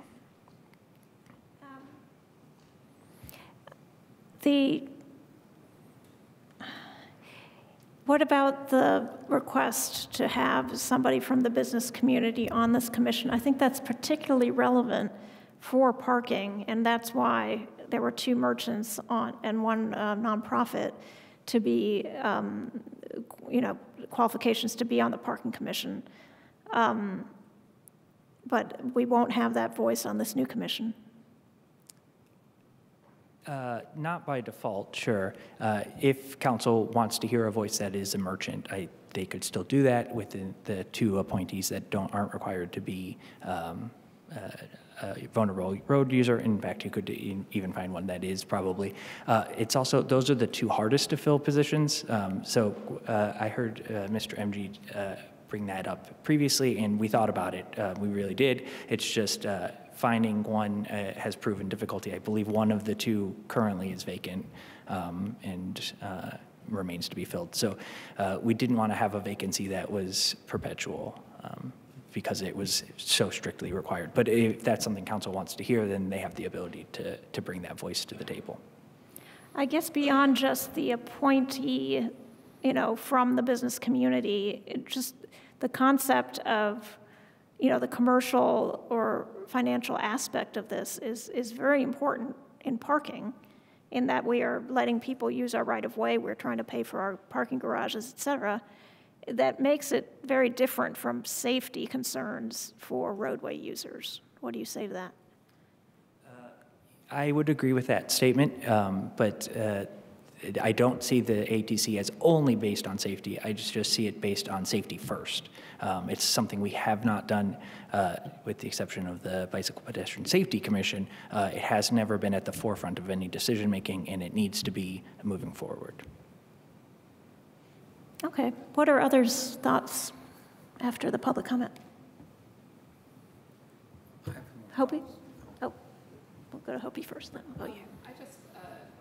Thinking more about the idea of advisory members and thinking about these last 2 members appointed by council that don't have to have that demonstrated experience with other forms of travel other than personal vehicles, and thinking about Monroe County Community School Corporation and really wondering if we should think about having a dedicated spot for them, even if it is an advisory, and specifically, talking to them and talking to the transportation department of MCCSC, because they do deal with a lot of travel issues, routing issues. I don't know how much communication happens between MCCSC Transportation and Public Works with regard to construction.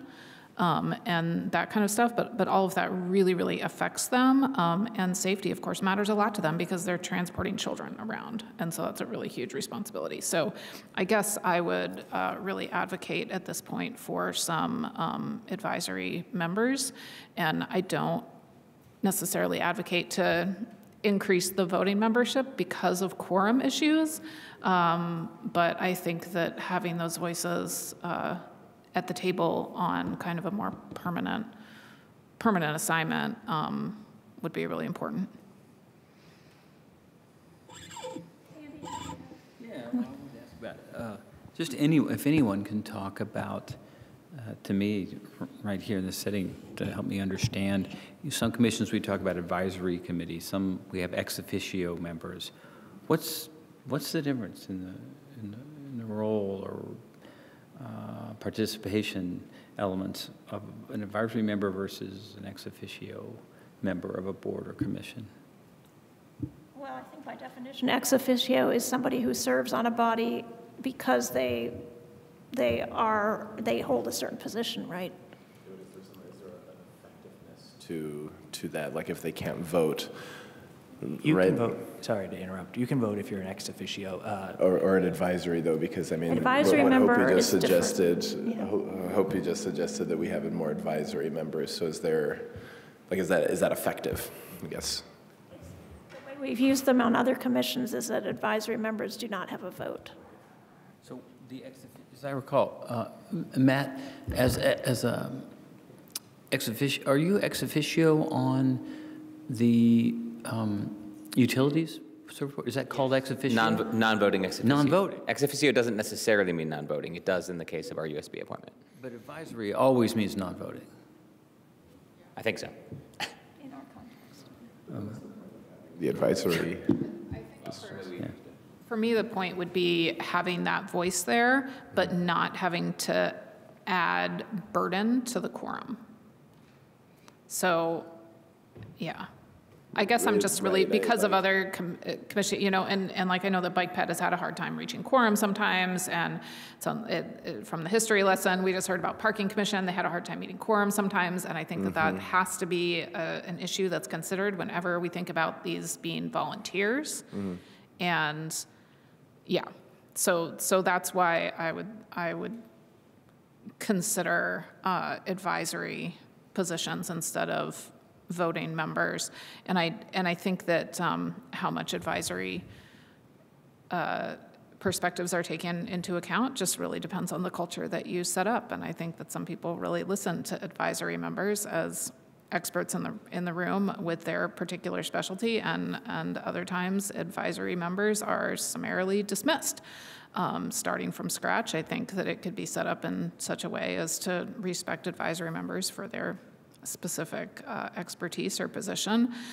You could also say in some ways that staff are advisory members. I mean, staff is not listed here as voting members, so in theory, like, they could take a staff recommendation and go the exact opposite direction. But ultimately, staff is going to be making a recommendation. And I mean, most of the time in my experience, commissions tend to take staff recommendations. I'll say most of the time again, really hard. Most of the time. I also like to go back to my original, or my earlier comment. I still am leery or hesitant on talking about codifying a characteristic that's not really well defined. I mean, we say demonstrated experience. Well, is that just the person saying they do this? Well, I do this all the time, and so therefore that's my demonstrated experience. It's not really verifiable. Whereas, like, if we require a bus driver, they have a CDL, right? It's something that you can produce. So I remember talking with Stephen Lucas about things sort of like this, where codifying can put you in unforeseen, unanticipated ways into a spot that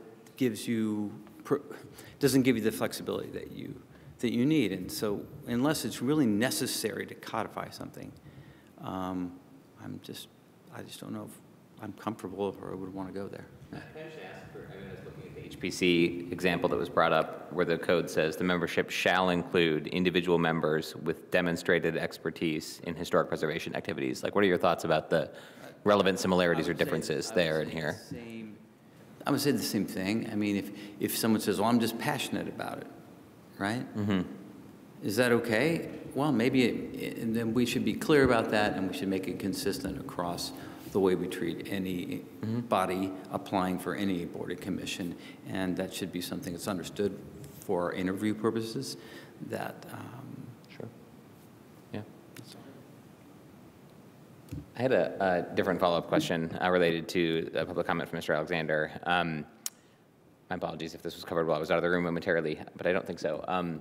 Which is just to kind of follow up on the, to use the example he gave, if the 17th Street multi-use path and related street design changes came through the ATC, I guess, A, would it, and would the design be part of the conversation and something the ATC is requested to sign off on, so to speak? And then B, I don't think we really discussed what would happen if the findings were negative, so to speak. So the commission concludes, actually, the widening of this intersection is counter to our safety goals based on this data, this Safe Streets for All plan and guidelines. What next? Staff brought a proposal, and they, it might be justified or whatever. Well, the traffic volume says you need a left turn lane here, blah blah blah. Right? Like there's trade-offs always. But what happens next if the commission says no, or we don't support it? Sure. Yeah. That's a great question. At first, it would. There's no direct answer. There's a follow-up amendment to the municipal code that we would propose to adopt what is equivalent to the traffic calming and greenway program, but for any traffic improvement project. So the reviewing body would have some sort of authority to ask for redesigns. They wouldn't be able to necessarily negate a project or stop a project, but they could ask for different designs or design alternatives, and then staff would have to present those and then have an open discussion about what that means. That's interesting. Thank you. All right, any further thoughts? I have other stuff. Just we're getting into the nitty-gritty of the makeup of this proposed commission, and I guess one of my hesitancies is that I think actually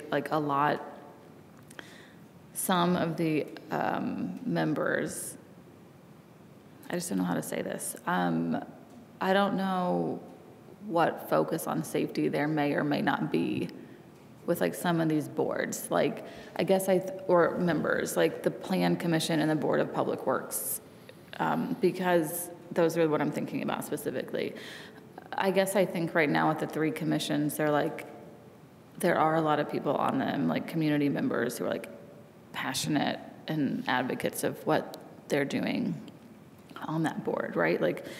On the commission. And I guess I don't, I think I would want to appoint people with the safety priority in mind. And I don't know that would be the lens in which some of these appointees would view their role. And so then I guess I don't know that I would feel like a recommendation was coming to me that is purely based in safety. Maybe those could be the advisory members.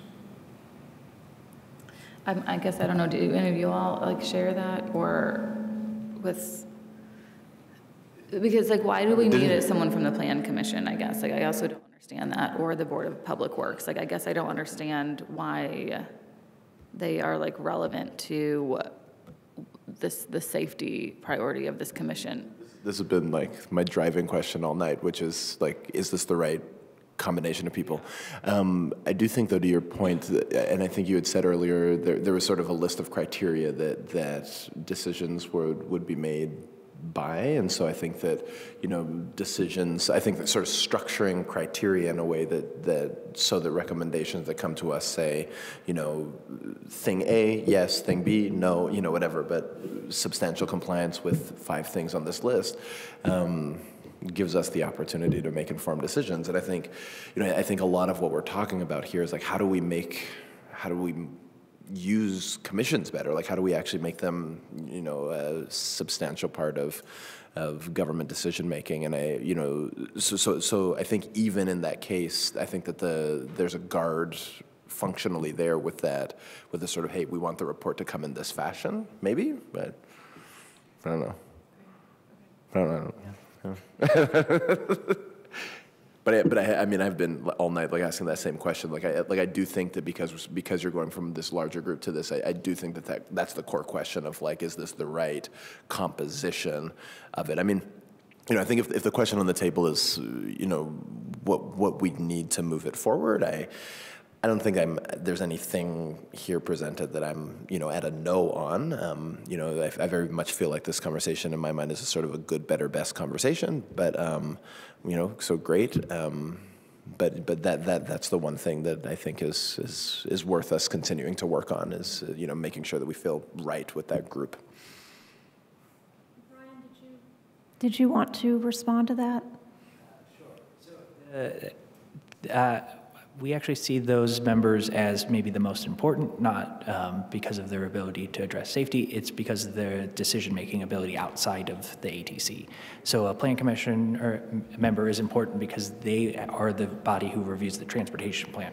So if they go to an ATC meeting and hear routinely that there is a safety concern, they can come back and bring that to the transportation plan.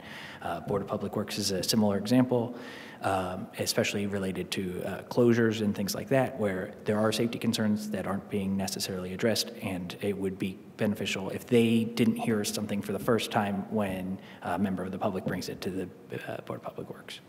Okay, before you go, I was wondering if that is a little bit of it to get them in the loop. So almost they're there to listen, in which case I do wonder about having advisory members instead, if it's not necessarily their perspective you're wanting, but you are wanting them to hear what's happening, to take it back to their body.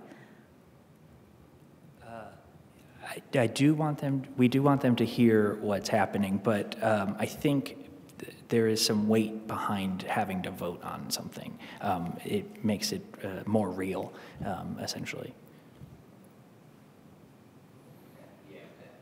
Favor the approach, I guess.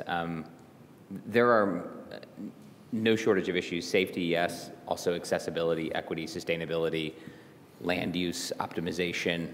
We're at the parking work session tomorrow. We're talking about land use policy with respect to surface parking lots, and we have some pre-existing non-conforming uses. We have some possible, non-compliant uses of surface parking. Generally, that's not allowed in code, but also, poor land use policy. And so all those things, there's Plan Commission obviously within all that, but then also Board of Public Works is responsible for approving street closures and sidewalk closures. And in my entire time on council, this has been a challenge. We had the former city engineer admitting we were, as a city, not even following city code. Instead of fixing it, we amended city code to make it less favorable to pedestrians, but something we were more likely able to follow.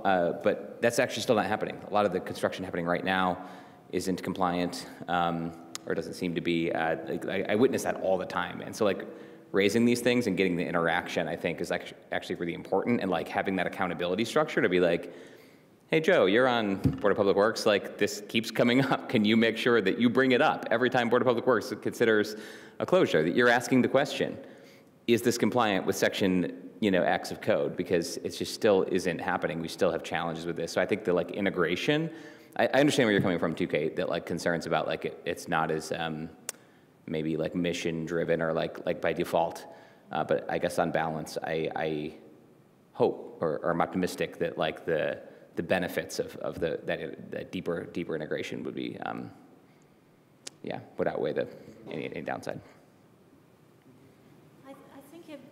I think it would be good to wrap up this topic because we have another topic for this evening as well. So any burning final things that people want to say, else I suggest you just work with Ryan. Actions here or anything that... Well, we can't take any vote. No. I'm asking like what, when we say work with Ryan, should we all just... We've raised a handful of specific things that we want to see, but I'm concerned after 2 hours that we're where we started, right? Like, do you feel any closer to some resolution to the many questions? You do? Oh, great, good. Well, that's good. I do too then. So that's good. That is an open question. Like, is it worth? Is there anything that we're, we shouldn't leave things like up in the ether if we could discuss them here is all, I guess I'm saying. Well, even though, I think this meeting has made me waffle on the Parking Commission being part of this. And I need to think more about that and talk with, members of the Parking Commission and better understand what they do and then talk with Ryan and others in planning. So I don't think it's anything that can be resolved now. And so I was going to recommend that others who have, doubts about the proposal to work with colleagues and staff to try to figure out if those rise to the level of a no vote unless it's amended or not. Yeah, I'd like to add, since you brought that up, because I was going to say the same thing. After Councilmember Volan's, or former Councilmember Volan's comments, and other comments by staff and council members about the extent to which safety is a primary lens by which the commission would carry out its duties. I'm wondering if Parking Commission, I realize there is overlap, but I'm wondering if it does belong. I'm with Isabel on rethinking that or thinking seriously about that, the Parking Commission. Toby? Well, this changes the topic back to composition of the membership, but I would be a no vote on this if the composition fails to specifically include those who've demonstrated experience using forms of travel other than personal motor vehicles. Like, I think that that's really, really important, and one of the early concerns about this that I remember hearing was that there would not be bike ped representation on this and that it would default to vehicles. And it's very important to me that it not default to vehicles only. And so I would be a no vote if that got taken out. Did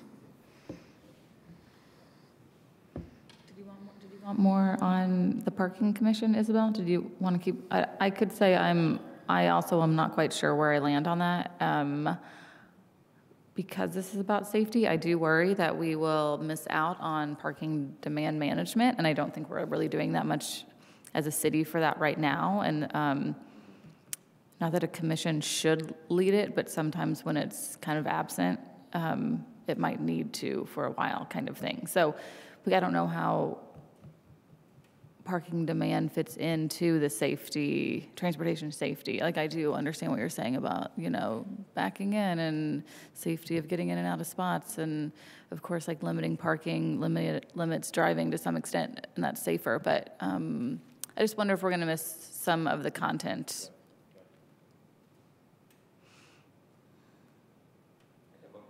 If that's okay, which is on that point. I tend to think either approach could be okay, but I do see it all as quite integrated in the way that parking demand management, which is pricing, land use decisions, et cetera, is a sustainability driver. The purpose is actually to drive mode shift. And so to the extent that sustainability and climate action is incorporated within the Transportation Commission, and that's maybe actually a potential change. I don't know if the climate action plan is formally adopted as part of the comp plan, and if not, it should probably be called out here separately because there is a transportation chapter that would definitely and should definitely affect decision-making here. And so while safety, I think, is the primary lens and maybe the pinnacle of the values, again, like sustainability and climate action, mode shift, transportation demand management, and land management, by implication, we removed parking along 7th Street for the 7 line, right? I see these things as deeply integrated, and that's true in our our comprehensive plan as well, but I understand the trade-offs too, so. Said that I'm not, I wouldn't be opposed to keeping parking out. I'm also, though, not opposed to this as it's been presented, in the sense that I think the leading outcome or driving outcome for me is the goal to operationalize. I mean, this is what we've been talking about in special processes committee all year, is like, how do we, make commissions have more teeth and I think that this accomplishes that, and so I think that that's a really good start. But I also wouldn't oppose if you were to say, actually, let's keep parking and then let's think differently, maybe even as former Councilmember Volin mentioned about ways that we might restructure the parking commission. I'd be open to that too, but I think as proposed, it sort of works well to the main thing that I would want to achieve here. But open to all of it. Matt said, safety is very important, but that's not the only purpose of this commission. And so I really liked, and I'm sorry, my computer died, so I don't have it in front of me, but I really liked that it was like, there would be a checklist of, is this sustainable? Is this accessible? Is it safe? Is it, this, that, and the other thing? And then we're having all of these different eyes together on it, looking at in a holistic view. So I think that's one thing to consider when we're debating whether or not parking belongs. I don't know if it does. It may not. I'm with you. I don't have strong feelings right now, but I may upon further reflection. But I like that it seems like it would be, ultimately every project would go through that checklist of, let's check, does it meet all of these requirements? Okay, well, let's move on to our second topic. Before we leave the ATC topic, however, I think I do want to mention that the administration wants to bring this before the end of the year so that in January we could start interviewing people for the new, or making appointments to the new commission, because the other commissions, most of the terms end at the end of January. So it is kind of time sensitive. All right, so next let's talk about our council schedule for next year. And in the packet addendum, there was the schedule for this year, just as a starting point. Doesn't mean we have to replicate it. And I know in the special committee on council processes, we've talked about possibly doing more deliberative, less structured sessions, whether they be committee meetings or committee of the whole meetings, or more of these, what we've been calling CBAs. We haven't reached any conclusion as to what we would recommend to the council as a whole, but I think it's important to set some kind of schedule before the end of the year, just to get meeting rooms and to get it all on everybody's calendars and things like that. So I don't know if our staff has any input before we discuss on our schedule.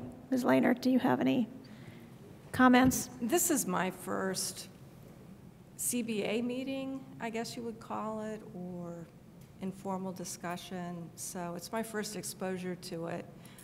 And I don't have a strong opinion about it as a part of the schedule versus a regular meeting. I mean, I have attended regular meetings so far during my employment. And I think the schedule, I certainly wouldn't hold more than 3 meetings a month on a regular basis. You know, the month of October seemed somewhat difficult because we did have a lot of meetings that month. That would be maybe one comment, although I know there are times during the year when that needs to happen. I would also add another comment, just since y'all are talking about doing 2 regular sessions a month, that would mean we would have to add more items of legislation to those meetings, and that would mean that your meetings would also likely run longer than they do now. So that's just something to consider. Yeah, thank the staff's, I appreciate the staff's input there. So this year we had, in most months, we had the first 3 Wednesdays as regular sessions. Then the latter part of the year, we switched one of those in 3 different months to more deliberation sessions. What are your thoughts? Just throw it out. What are your thoughts for next year? You all have heard me say it every time I get a chance. We should default to 1 meeting a month, and with space to do more if necessary, but I think that the if necessary should be a very weighted decision. I think that us meeting all the time is weird. Like we meet too much and too long, and it doesn't give us enough time to do. And this is the most important part. Like it's not that. I mean, it's fine. I love you all. Would love to meet more, but it doesn't give us enough time to do the real part of our jobs. And I also don't think it gives us enough time sometimes to think about things before they're presented to us.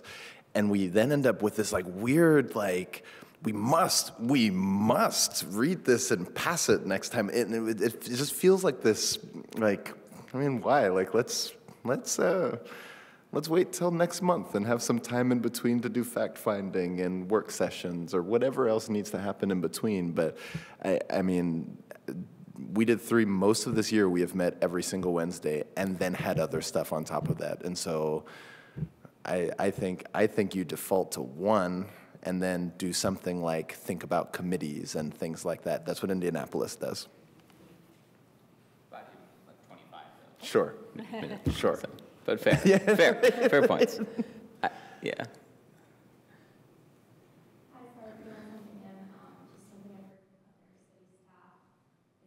If we do only 1 a month, it may not be available for that, and that would necessitate pushing it off for yet another month. We've seen that happen a couple times this year, and staff was not available to present. So that's another thing to consider as well, is that there will be people who are not available and will not be able to present. Yeah, I would strongly push back on the 1 meeting per month. Absent a strong proposal for committee meetings or some other way to move to deliberate and have public input on our decisions, because the only way once a month meeting would work, and I don't even think it would work then, but is if we had, here's the legislation and 10 minutes later we vote, because we're going to have 10 things if we have a meeting once a month. And so if you're only going to have, 15 minutes per item, that means we darn well better have other public input and other discussion before it gets on that agenda. So, Hopi. That even at that 1 meeting a month that then we're actually voting on, that is no guarantee that the public who's already commented at least once, twice, or 3 times is not also going to come and comment. And anything, even slightly controversial, is going to take an incredible amounts of time, and you never know what is going to be controversial to an individual or to a neighborhood. And I think that is a disaster, honestly, because that other work, you said, oh, it will give us time to do other work, but that other work is supposed to lead to legislation, which will then have to lead to those comments and those public forums and the debate back and forth, because we are never going to reach consensus, okay? There is always going to be the back and forth, and at that meeting where we're actually voting on it, that council member who disagrees or members who disagree are still going to say all of the same things and take up all of the same time, and it would just be a disaster. Agreed. However, I will say that the reactions to it illustrate to me the strength of doing this, because it's actually forcing us to think more critically, both about time and about input. And I think that right now we take all of those things, we're just like, we'll meet next, like everything's, and then we fill, like natural gas. It fills all the space. And I do think that us being more critical about when we meet does force us to actually think very carefully about how we operate. That's exactly what I was just going to say, which is, I think, the heart of what you're getting at is that we spend so much time in our meetings talking about certain issues because maybe we don't have enough time with the legislative materials beforehand. So you're doing it your idea of doing it once a month then is we're getting that information earlier. So maybe then we can find another way to make sure we're getting the information about upcoming legislation earlier. So we have more time to research it, think about it, talk about it. But, you know, I love this setup tonight that we're having this chance to have these open conversations and deliberate openly and not have to do it in the formal setting where we're going to be making a decision right then and there. You know, much less pressure if we have more time. So I'm not saying do once a month. Sorry. I'm going to join Team East side of the table here and say, I'm warming to the idea. I think it is workable. I think it entails a lot of changes. And so I don't think like it's fully baked by any means, but there's no reason it couldn't be feasible. Like maybe you don't have public comment at the final adoption meeting, and it's very clear in all communications, including on the council website and everywhere else, that the time for comment is sessions like these, or sessions that might even be more interactive with the public and more conversational and more deliberative, and seeking to understand, not simply, you know, state your piece from the podium. So I always want to be open to trying things differently, assessing the assumptions underlying those structures by which we, you know, kind of have by default or by culture operated. We've talked about this a little bit in the council process committee as well, and just noting, like I think we just need to continue trying things too, and workshopping through sessions like this, where it's like, if you will this shorten the time for consideration of the Advisory Transportation Commission ordinance when it comes to us? I assume so. I hope substantially so. And you know, if folks take follow-up from this meeting, and like I have a number of 4 or 5 probably small suggested changes to that ordinance that I will follow up with Ryan about. I might need to say nothing at all when it comes to us, apart from this worked pretty well.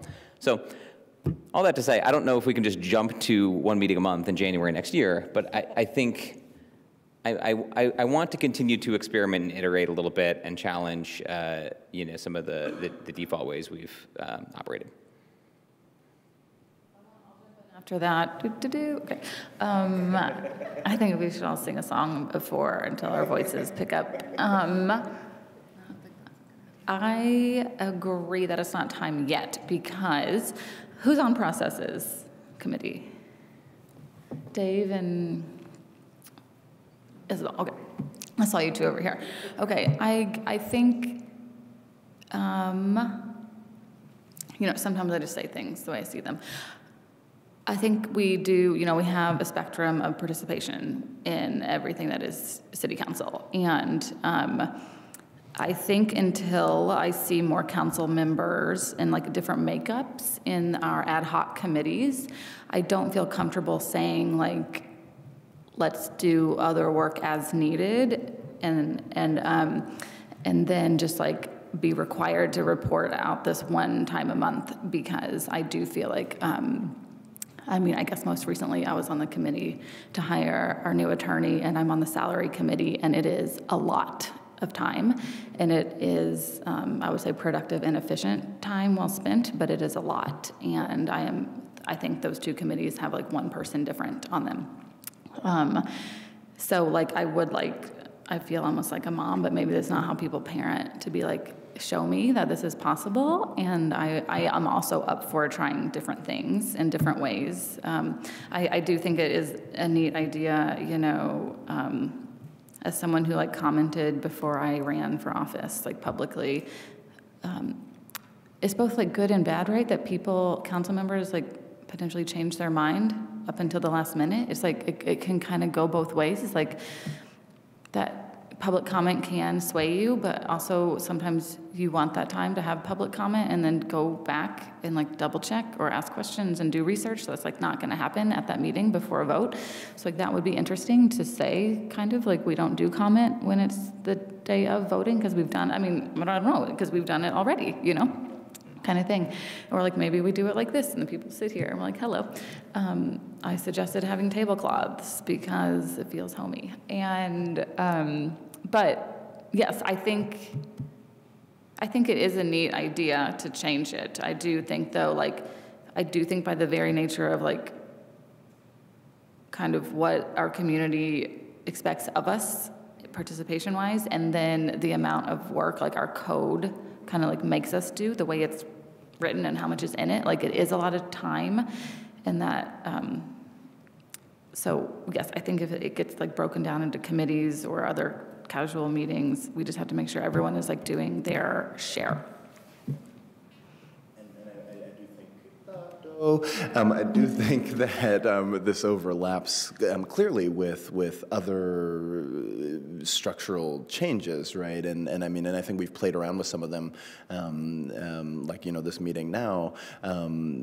So I mean, when we've talked about, you know, using committee of the whole, like within meetings as an example. We've talked about having a committee of the whole sort of that we can scheduled during the meeting. You know, we say, hey, in 2 weeks, we're going to have a thing and we want to talk about this then. You know, so I do think there's some, you know, when I'm saying this provocatively, let's just meet once, I mean, I think that there's some therefores that follow from if we would do that. But the challenge is that when we say, let's meet twice, and this is, I've thought through this so often, we say, let's meet twice or let's meet 3 times. What we do is all of those same things that I'm saying are sort of therefores, but then we fill it up with all the other time, right? And so we don't necessarily do those to the best of what we could be using some of those things for. I don't follow. So like this month, you know, we have 3. If we had 2 or 3 meetings plus this meeting plus 3 new ad hoc committees.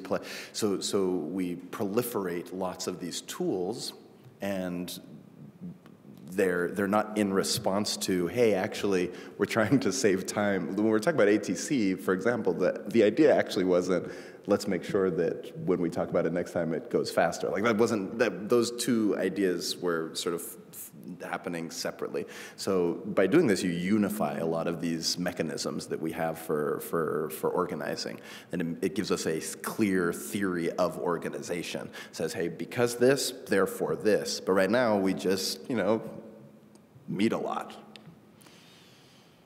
I'm sorry, I'm still not following. I don't think we meet just to meet.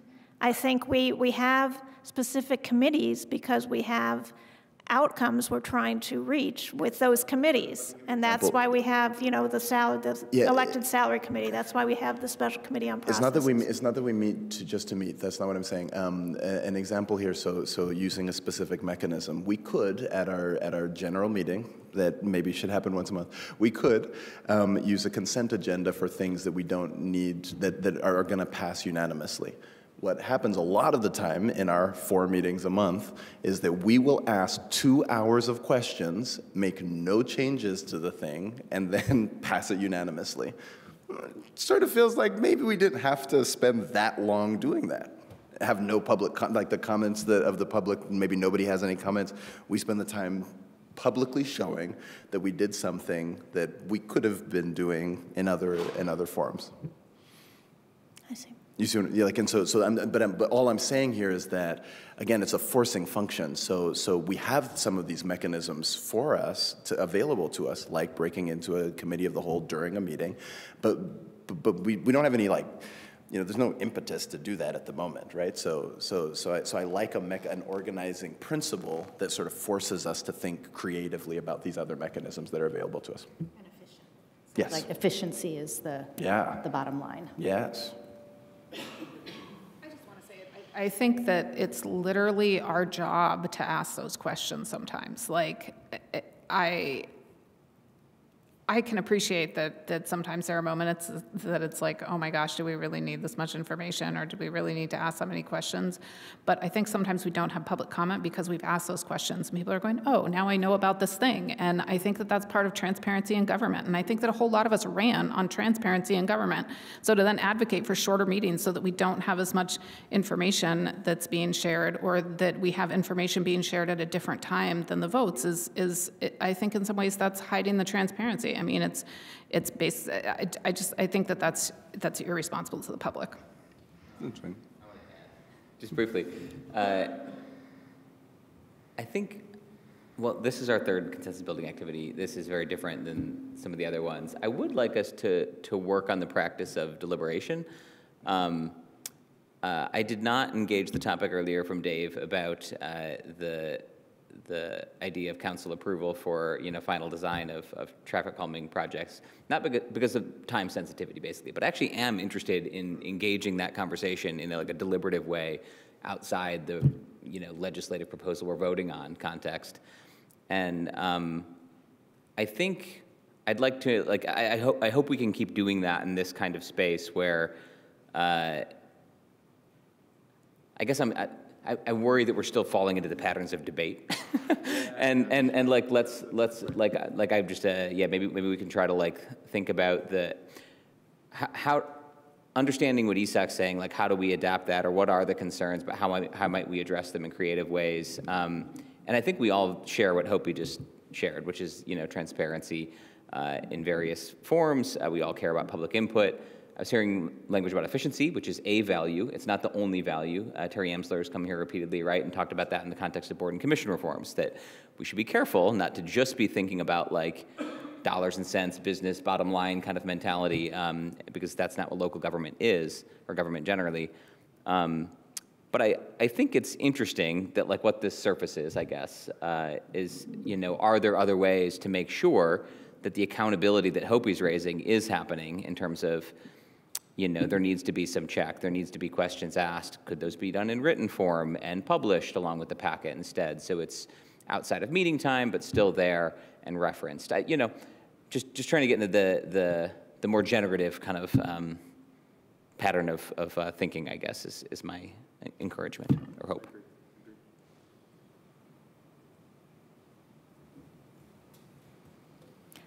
So where does that leave us with a schedule for Good question.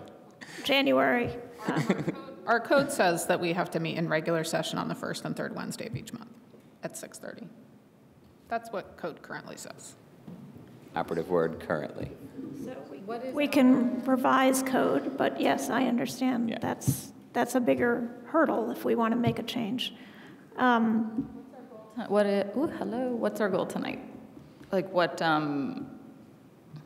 what do we want to decide about the calendar? I didn't know, are we just having a chat, or are we talking about when to say meet up in January kind of thing?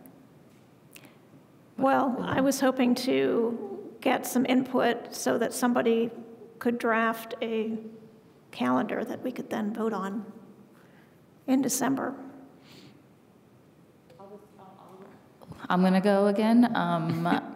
I feel like right now, it's legislation through the end of the year seems overwhelming, basically, and our tight timeline on a lot of stuff, where I think I would recommend we start the year as is, as we're doing. I don't know, just be like 2 or 3, I think. But one is a CBA? Or? Well, right, we made the CBA proposal as sort of a pilot through the second half of the year. And so my question, I beg of you, let us not call them CBAs. They are not consensus building activities. We do not build consensus. They could be, I was just trying. That was a bid. They're deliberation sessions. Yeah, sure. I was, if we're talking, I guess I would almost, like, I do want to say I am up for, I love that this council is different than last term and that it is so up for trying new things and it's not a challenge, just like, let's do what I love that. I love it. And I love trying new things, especially with the clerk being so happy about it. I am wondering, like, this is what I was already thinking about January. I'm just going to get into the details of January. Because the 1st is on a Wednesday, that seems late, so I feel like schools and whatnot aren't starting. Do you all start back the Monday the 6th? IU and K through 12 and everything? I was wondering if we wanted to even push hours in January to like the 15th for like an organizational meeting followed by, why? Because code says that, hold on. In years subsequent to the year immediately following its election, the council shall meet at 6:30 one evening, no later than the second Wednesday in January to elect officers. That's why. Code says that. That's the year following an election. No, We didn't have a In years city subsequent to the year immediately following an election. In years following an election, there's a whole different line for that. And that's Indiana code, not just local code, but it's Indiana code. So we have to meet the second Wednesday in January. I think in that one we should just do organizational. I don't know, you all. I don't know. I guess it could be organizational, then regular session, and we can be out the end of the month again. This begin on the 13th, not the 6th. What? MCCSC does begin on the 6th, though. You're right about that. I don't have to jump in. I don't know. What about doing first and third Wednesday regular sessions, second Wednesday hold for something more flexible, including potentially deliberation sessions as a default? Also, just from a logistical standpoint, if there's not like a strong or compelling reason otherwise, I would prefer that we book council chambers every Wednesday of the year. Yes. So it's available. And just be like, we don't need to notice meetings for every Wednesday of the year, but we should have that room because things come up, you need additional meetings. Yes. And maybe that is the practice already, but just noting that. Thank you. Great. I like that plan, even though it's not the perfect plan. I mean, 2 meetings too many, but no, I'm joking, jokes. No, but yeah, I mean, I think that makes a lot of sense because it's easy also to do away with the middle session if it's, what's funny, I don't, what Bad when you. That he was. You're like, we can do away with the middle thing if necessary, you know. But I think doing, one meeting first, a third, and something in between to allow for this type of open discussion, I think is good. I would be in favor of that as well. If we're going to have deliberation sessions, we need to be clear that it's a lot of work to have a good deliberation session with the public. It's less, this one was less work, but the ones we had in August and September were a lot of work, and we engaged CJAM, and they wanted more advance notice than we gave them, and it's a lot. So we need to keep that in mind if we want to make deliberation sessions with the public a regular thing. I think we'll need a committee or somebody to take charge, like maybe assign one council member, for each one of them or something to be in charge of it. Or, I don't know, something, because, I mainly did a lot of it myself as council president, and it was a lot.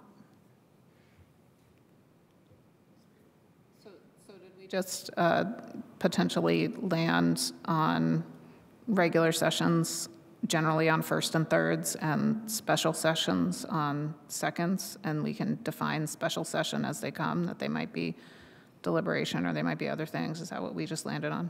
I think that's a great idea. I have no reason to say no to that. Wow, that's incredible. Can I change the topic then? Well, no, I want to... Well, it's still about schedule. It's just not about schedule of regular sessions. Well, I wanted to mention that, so for those second Wednesdays, we should also consider council committees. I think there are, currently in code, the standing committees of council have to meet on a Wednesday as well, which we can change code, but that's something to keep in mind if we want to reinstate some of our standing committees or come up with new standing committees. That Wednesday could be a time for them to meet. I think we've discussed more than once that we all want to be involved with the budget process earlier.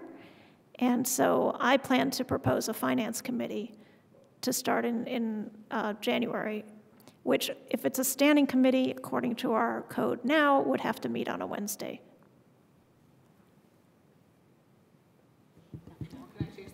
a little bit, because it actually follows by what you just said about the budget, because the other thing that I was looking at was budget-related stuff.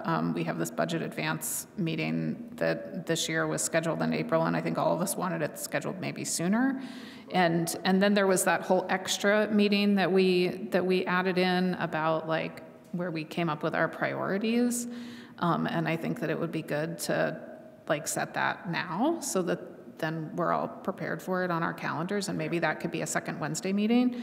And that we also, I think this is the time to look at our departmental budget hearing week and figure out if there's anything different that can happen with that next year, which involves talking to the controller, I think, in the mayor's office, because that week is a lot. Task force, yeah. Can you remind us about the budget task force, what we're supposed to do? I said it should be a committee, but then remember we amended the resolution to say task force for some reason. I can't remember why, but it's supposed to be. I can't remember who actions it though. Was it?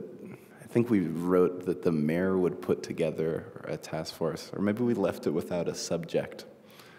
But there should be a task force that we're supposed to have. And maybe the reason was this standing committee issue, right?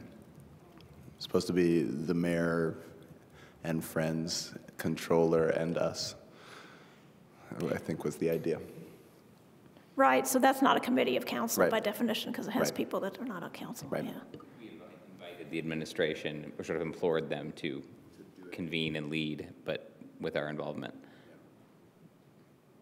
I'll try to check. I think we do to put budget things on the schedule, we do need to have a conversation with Controller McClellan and the mayor. Those are important too, because our usually our schedule also has our budget week, which we may not want to do the same way. We had talked about, it just was hard last time. I think it was your idea, Kate, to make it 2 weeks or something like that, right? So it's not like 16 hours in a row, and there's there are other things happening in like county council still has meetings, so I just think we might want to be a little bit less like the world revolves around us in the settling of those meetings too.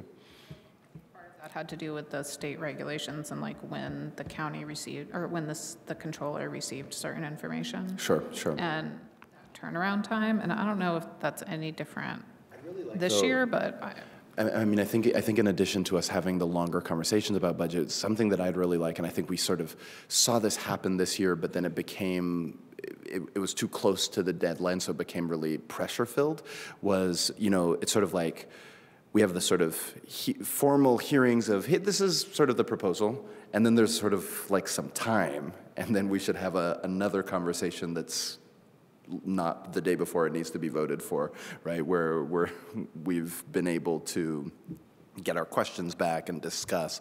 I think the way it went this year, the way at least I remember it, I still have like PTSD, but it was like, we had those intense 4-day meetings right as school was starting, and then we asked our questions, some revision, then we sort of talked about it, but then kept doing other business. And so I could sort of feel like it would be nice to sort of like have a week and then some time and then like another like budget week, type of thing. Something more like that would be really nice.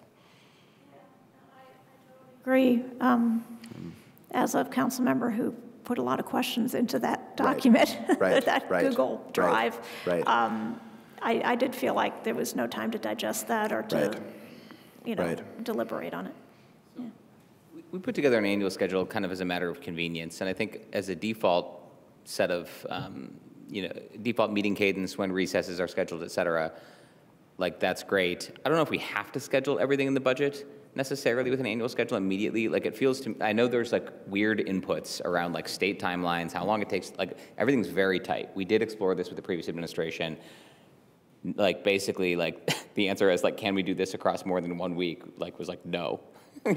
Surely that can't be true. There are trade-offs involved in doing so, and I don't really recall at the moment like exactly what those are. But it kind of feels like maybe we need a finance committee. Maybe some deliberative sessions might be, the finance committee might be charged with planning and leading in conjunction with all the council to kind of replace budget advance, so to speak. it seems like we also might need this task force, and maybe the members of a finance committee are the members of the task force that is convened with the mayor and staff, right? And might need to be on like a set up soon and accelerated kind of timeline that like maybe they're charged with meeting December to February and coming up with a set of recommendations, and then the finance committee is kind of taking it from there, and we get going. But I guess my point here, besides proposing some of those possible structures, is that it might be better suited for that process to generate a proposal for how we have budget hearings rather than us picking. I mean, we could pick 4 days in August right now by default or something, but I would like to change that, and I think most of us would. Yeah, I like that a lot.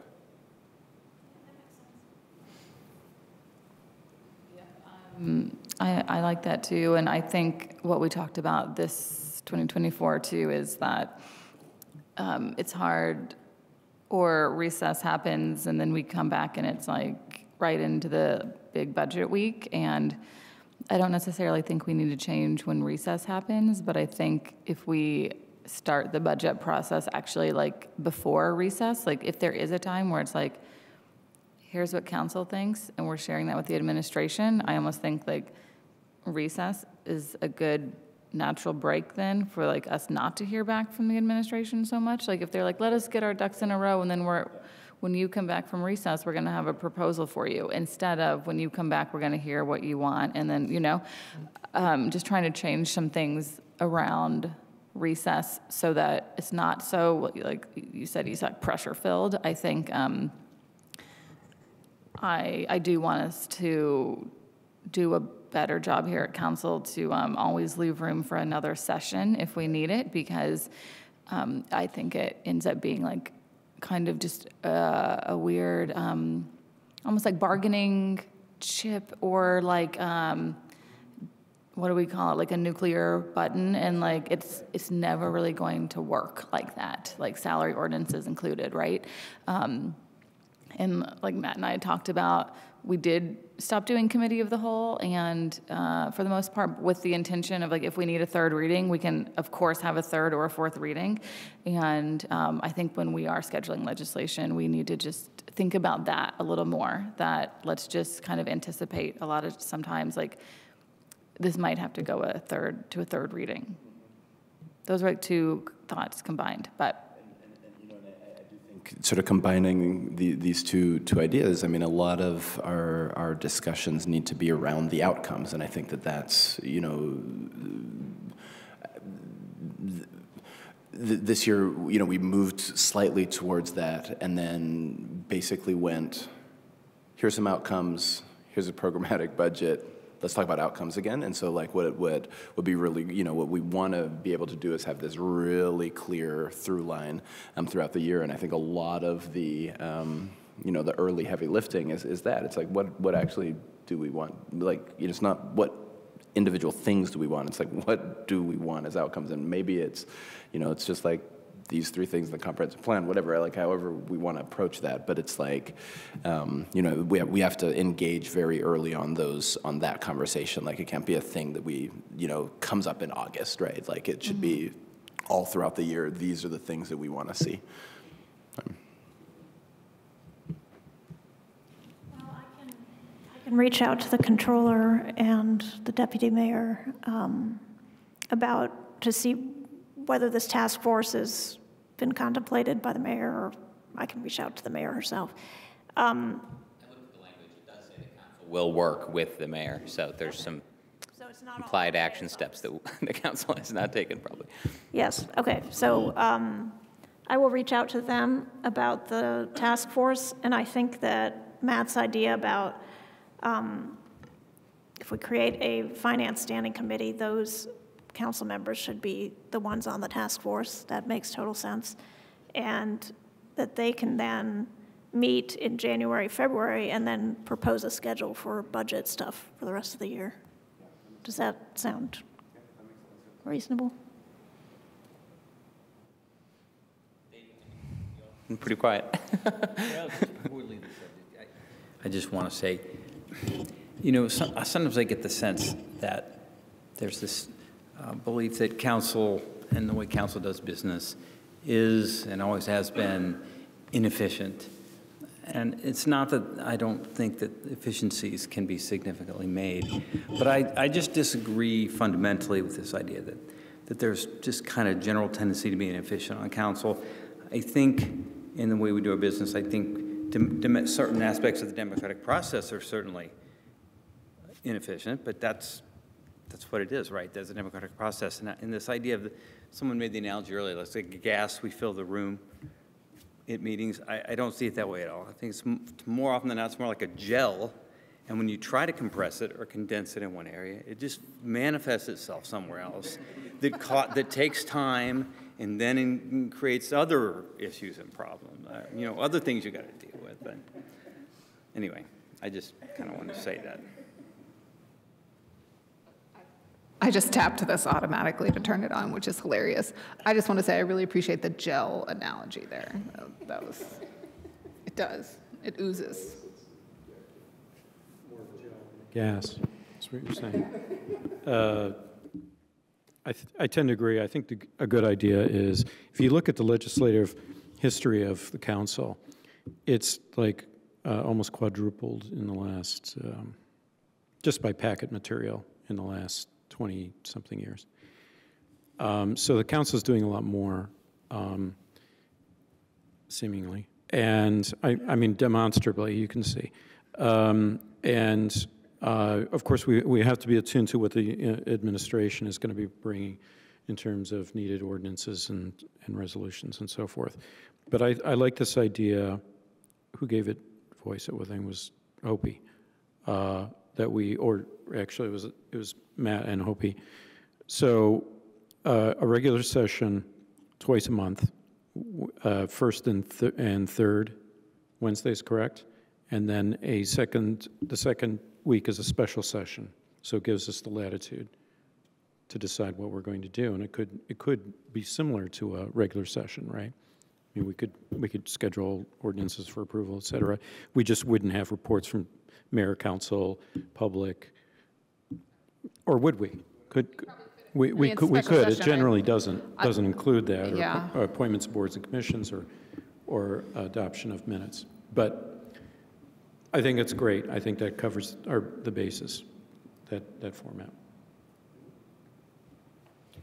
Any final thoughts before we wrap up?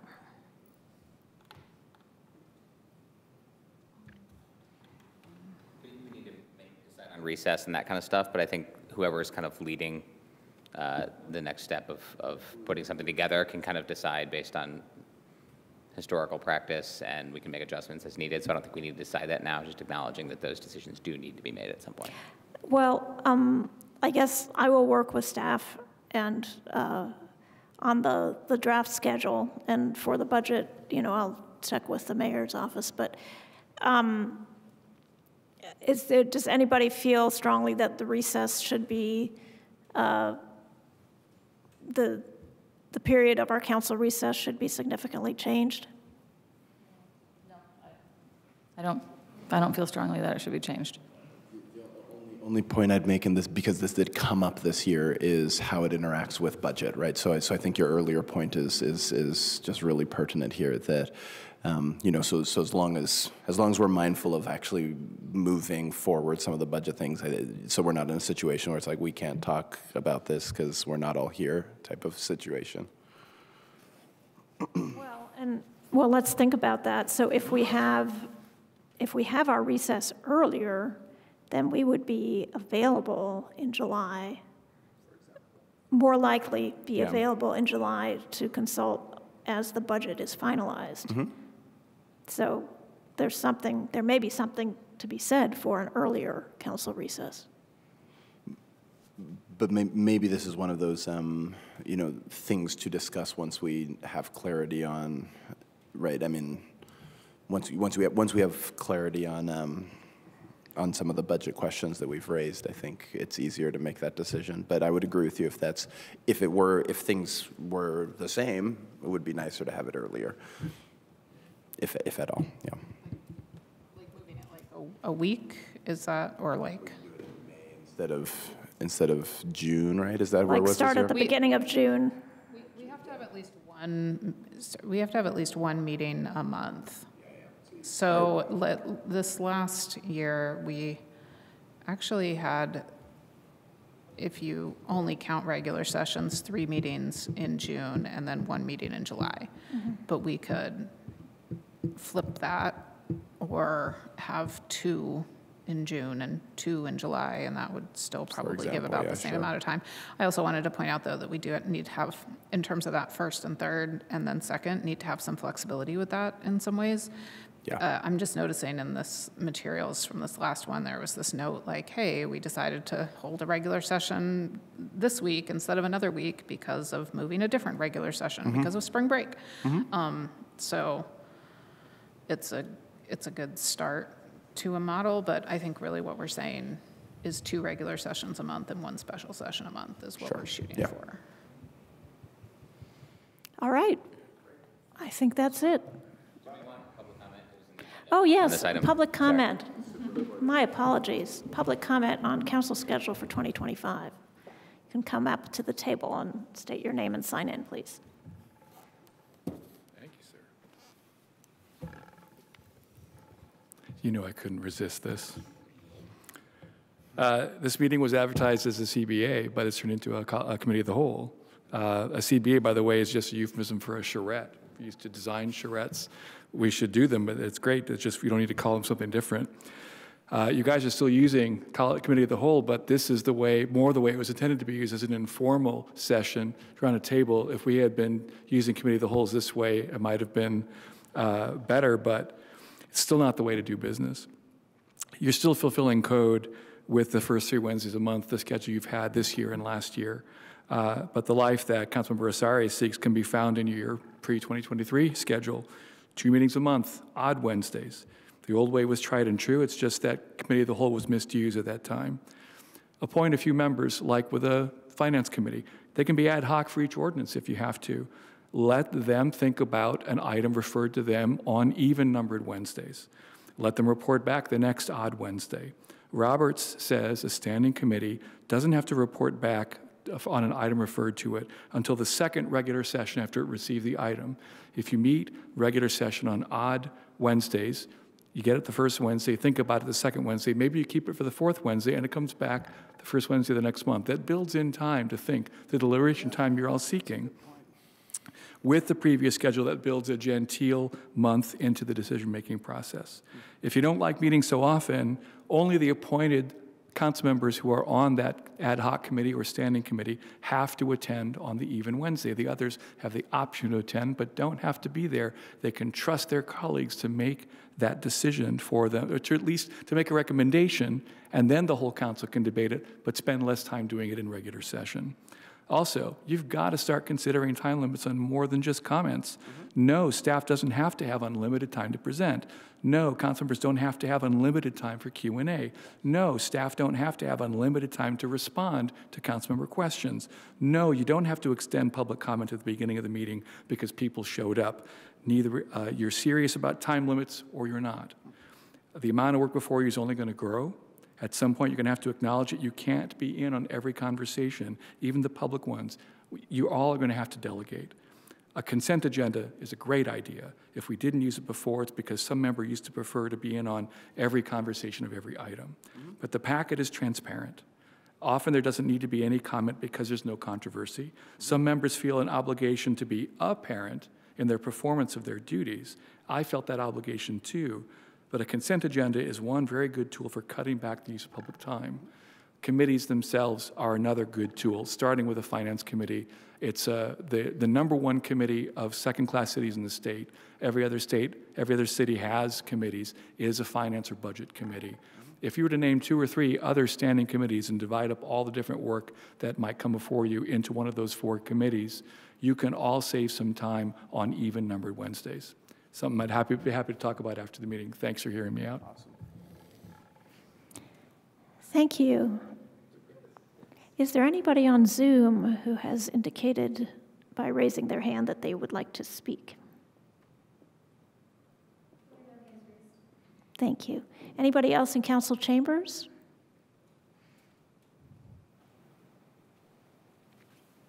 I just need an excuse to get up. This is Christopher. I'm MG from the Chamber of Commerce again. One thing that was mentioned in our advocacy council was just the length of meetings for the council. And I want to echo some of former council member Volan's points. But when we talk about the consensus building meetings, or what were they called, Madam President? Sessions. This is the questions you always have to ask yourselves. What did you get out of that? And was it worth the effort? Was there other means to get that same information? And that's the key. Your time is not infinite. You only have a certain amount of capital, and to use it wisely. And it goes for some of the Q&As. Maybe have staff do these presentations on video open to the public, and then you can ask questions and sort of deliberate that way. I think there's mechanisms to sort of streamline this a little bit while keeping the transparency, while keeping it open, while engaging the public the same way. So I think there's changes that need to be made. I think some trial and errors are in order, because right now it's not, I would say, not working. I mean, we might have gotten rid of the committee as a whole from the last council, but I don't know what that's really done. I kind of like the council whole. At least this was a little bit more regimented, but anyway, we have some work to do, I think, to kind of get these tamed. I've heard some good ideas. I heard from Isak here had some good ideas. I think so. We just need to try some of these and see what works to get this just a little bit better for the public, and I think for the council too. I think looking at some of the faces past 10 o'clock, there's a noticeable difference from the 6:30 p.m. time slot. So, anyway, thank you for your time. Thank you. Anybody else from the public care to comment on the council schedule for 2025?